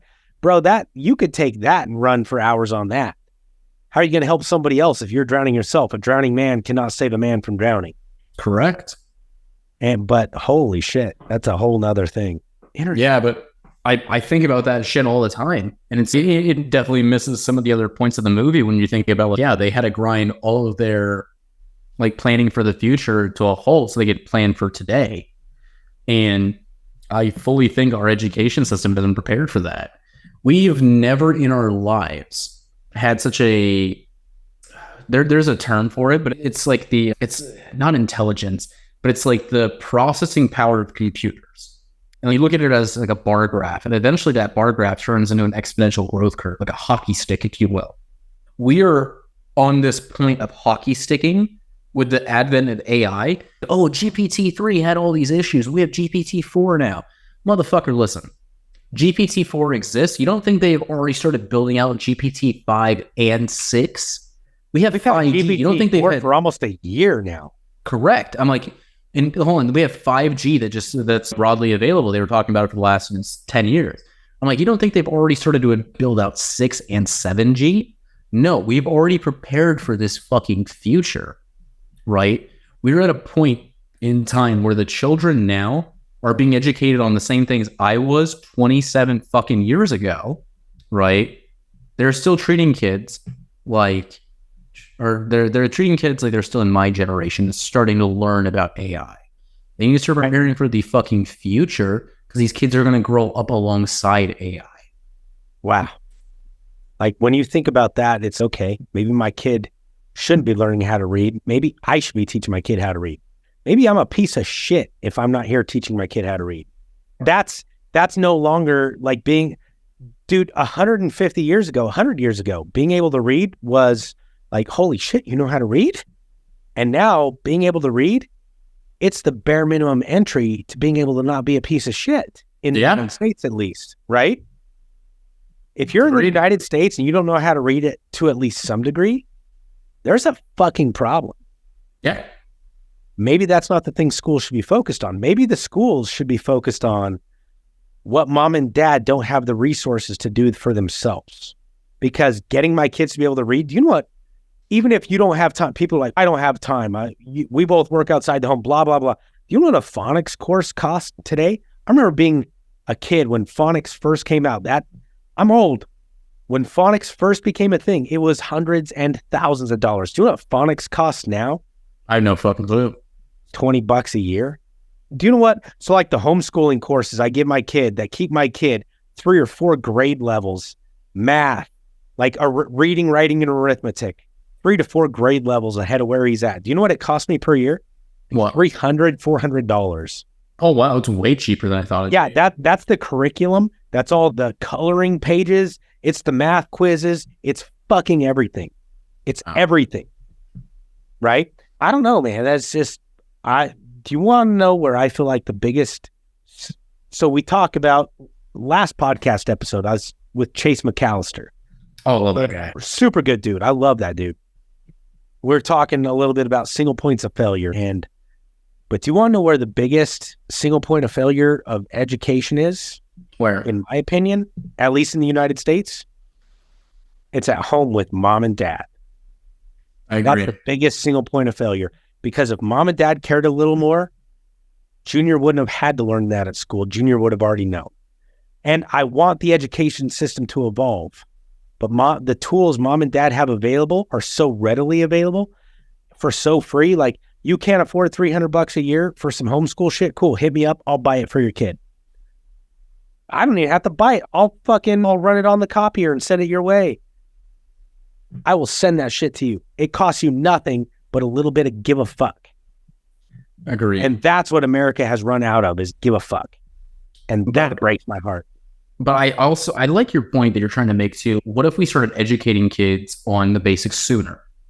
And when we send them to school, they start learning shit like computer coding, because it's going to happen. You're going to need to fucking learn how to do it. Yeah. We train people on using 10 AI. years from now, if you don't know how to do HTML, you're irrelevant. If you can't do HTML coming out of high school, you probably can't even go to college. Why aren't we teaching middle schoolers how to do HTML? Crazy. It's a college course? Fuck you. It's not a college course. If every generation, here's my point, Michael. My hope as a father, my hope is that my kids do better than me. And most children, the propensity of mankind, I've said this for a long time, the propensity of mankind is to want to do just a little bit better than your daddy did before you. That's the propensity of mankind. And if all my kids want is to do a little bit better than me, then whatever I do has got to make and shake the foundations of this world so that they're a little bit better than me shakes the foundations even further. Mm-hmm. That's my motivation for what I do. Okay.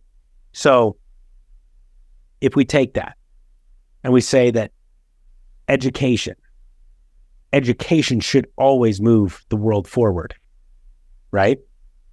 Then education should generationally, at least at a bare minimum, generationally, but probably on a decade-based basis, every 10 fucking years, our education system should be saying, this was the standard of excellence before, now that's the baseline. Mm-hmm. The standard of excellence moves on. Because we need ways to simplify the delivery of the standard of excellence. You know what's insane to me? You ever watch like a period show where it's set in the 60s or the 70s or whatever the shit? And you they say or do something and you're like, wow, to them that was like a revelation. For us, it's just everyday life. For me, when they were switching over to color TV, have you ever watched that? Yeah. People were like, holy oh my shit. God, it's color TV and it's no shit. It's fucking red and yellow and blue. Like, well, what the fuck? So what got up for me is I was watching a show and they were like, yeah, I'm going to school to learn to type. I'm like, what the fuck? And they're like, yeah, like there was typing schools where they put you in front of a fucking typewriter and they teach you how to fucking type. So I'm sitting next to this retired Air Force colonel, shot down over fucking Vietnam. And he's telling us about his like POW stories. And he's, all right, listen, I'm going to stop telling POW stories. I want to tell you about how I got out, what I did after I got out. So he's telling us, he's like, the best thing that I did and the thing I want you guys to do is I want you to go take a typing class at your college when you get a chance. And I'm like, motherfucker. He said it in a way that I was like, yes, he wants them to like be better. But I'm like, God, I don't think he understands like how far removed he is from the population that doesn't understand that kids are getting phones at, I don't know, 7 or 8 years old. Like they're born typing this shit. You know how I learned how to type like really fast and really well? You ever play RuneScape as a kid? No. Heard about it at least? Yeah, I heard about it, but never played. Yeah. So I played we had our own typing game back in the day. That was back, by the way, when Mac computers, all the schools had Macs. And they were colored. They were colored in the back, right? They were colored, and they had a big bubble off the back. Yeah. Oh yeah. RuneScape was like an online game. It wasn't like subsidized by any school or anything. But you would like have like peer-to-peer interactions. Bro, I'm like 9 or 10 years old. I'm like fucking learning how to type as fast as I can so I can interact with these people, right? And that was 15 years ago, almost like 20 years ago. It was terrifying to say. And we were learning. Collaboration was a better, because when you're interacting, you're collaborating, right? Collaboration was a better motivator than competition, because I was taught to type through competition, right? You'd pull up a program and it's running, and the faster you type, the faster your line would go. And there's this other line. I think the line ran at like 80 or 100 words per minute. And you were always trying to beat the line, right? And it was competition. Yep. But for you, it was collaboration. So we had the same thing as you, though. Like in school, like a sanctioned thing, like you have a typing class, like in the 3rd or 4th grade, they take you to the computer lab where you sit there, they put up like the type to learn or whatever the program is called. You could never get that ring finger to fucking do what you wanted. Oh, yeah, it was a pain in the ass. And so that was one thing. But outside of that, they were making all these peer-to-peer video games online, and we'd go play them at home. We'd learn to type a lot faster because we had to in order to interact. And again, that was almost 20 years ago. Full fucking generations eclipsed since then.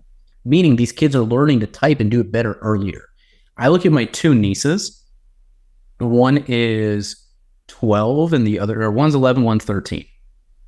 They've had phones for a long time and they're better at doing phone shit than me and my sister who's 9 years older than me are. Because they've grown up with it. They don't know a world without it. How old were you? Questions. This is a serious question.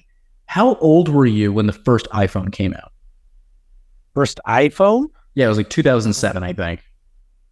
I would have been 18, 19. Okay. I was 2007. I remember I was working up in Canada, and one of the dudes I worked with bought it. We were burning hay bales in a trench to thaw the trench out so we could bury in sewer lines. And he broke his screen, had gloves on, so he's trying to swipe it with his nose. It cut the end of his nose off. That was iPhone 1. So I was 11 when that came out. How old were you when you bought your first smartphone? I didn't buy my first smartphone till I got into the insurance and financial space, and they told me if I didn't have one, they wouldn't hire me. I bought the smartphone thing. Did you get like Brigade, and then I had a iTouch. Oh, wow. For all the shit I want to do, I had an iTouch in one pocket and a Casio Brigade, a flip phone, basically in the other pocket. That was my cell phone. I fought it so hard. When you bought a smartphone, do you remember which one it was? iPhone. You got like an iPhone like 3 or 4 or whatever the fuck it was? Yeah, it was probably an iPhone 4, if I remember right. Okay. So here's the crazy thing. You were in your 20s when you bought that. There are kids out there that are getting iPhones at 5 years old. And the iPhone that I have now is infinitely better than the iPhone you had in your 20s. Isn't that fucking crazy to think about? Like just how much the generational divide is? What's crazy to think about is is how many people might listen to this and don't even know what an iTouch was. Yeah. Or the fact that you could jailbreak an iTouch and torrent music like LimeWire. Oh, dude, LimeWire, you're aging the fuck out of yourself right now. Okay, but torrenting music off of a jailbreak, like torrenting Anne Boleyn or Slipknot, or if I didn't have to pay for that shit, direct to a mobile device, not a desktop. Huge. Bro, that shit was Game changer. Yeah. And then on an Apple platform to where, because LimeWire, everybody knew if you LimeWired long enough, you're going to lose your hard drive. That's how it worked. But to an Apple device, it wouldn't infect it. Yeah, it wouldn't ever get infected. Nothing ever stuck. So torrenting direct to that, so many people, they're going to be like, what was an iTouch? Oh, iTouch was the shit. You take your iTouch down to Guitar Center and just hit some tabs and then torrent some shit thereafter. What a great afternoon. What a great afternoon. Kids these days will never know. No. So Michael, before I let you go, dude, if this was the last podcast you ever did, if tomorrow you choked on a cigarette butt, what's the one thing you wish or you would want to leave with this world? If this was your last entry in your diary, what's the last thing you would want to say? Ooh, that's a good one. So I would say, I have a sign-off line for every social media post I say. And everyone has a sign-off line. If you're going to be good at social media, you have some good that you say at the end. My sign-off line is suck less every day. And here's why I say it. And if you're listening to this, just take note of it. Everyone listens in, and the world expects you to be amazing. They expect you to be great. They expect you to be all of these things, right? And I'm here to tell you, you don't have to be amazing. You don't have to be great. You don't have to be good. All you need to do is strive to suck less every day. Because incremental change makes a massive impact over time.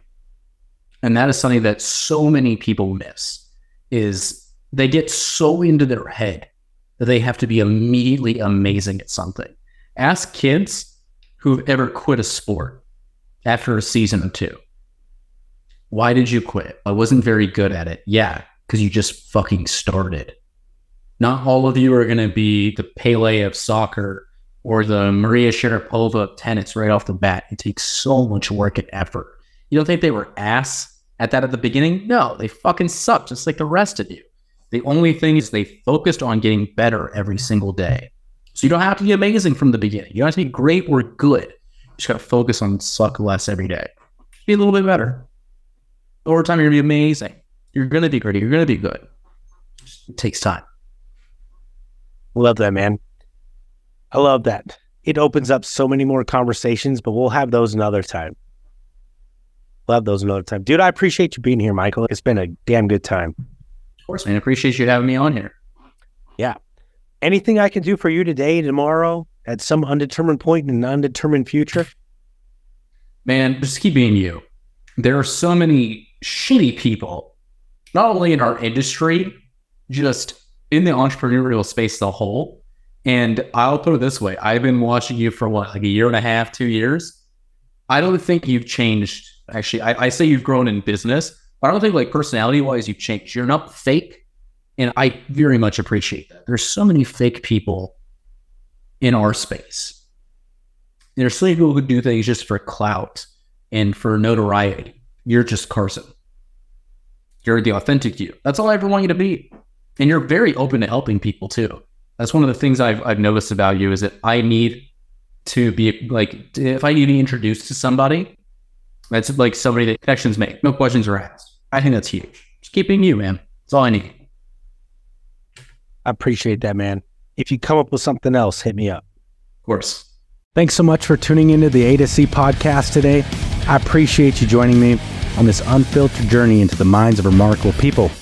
I hope you enjoyed the candid conversations, the authenticity, and the insights shared. Remember, this is an ad-free podcast, so your support in sharing this with others, well, it means the world to me. If you want to stay connected with me and the podcast and be the first to know about our upcoming guests and episodes, follow me, the podcast, whatever, on social media, A2C Podcast on Facebook, and we'll get our Instagram and everything else set up. At cporter389 is my own personal stuff on all platforms. Your feedback, your ideas, they're invaluable to me. Drop me a message, drop the podcast a message, share your thoughts, let me know who you'd like to hear from next. Together, we're on this mission to explore all the facts of success and life, but be candid as hell about it. So I appreciate you. Come find me, come follow me, and let's do some awesome things together. Appreciate y'all.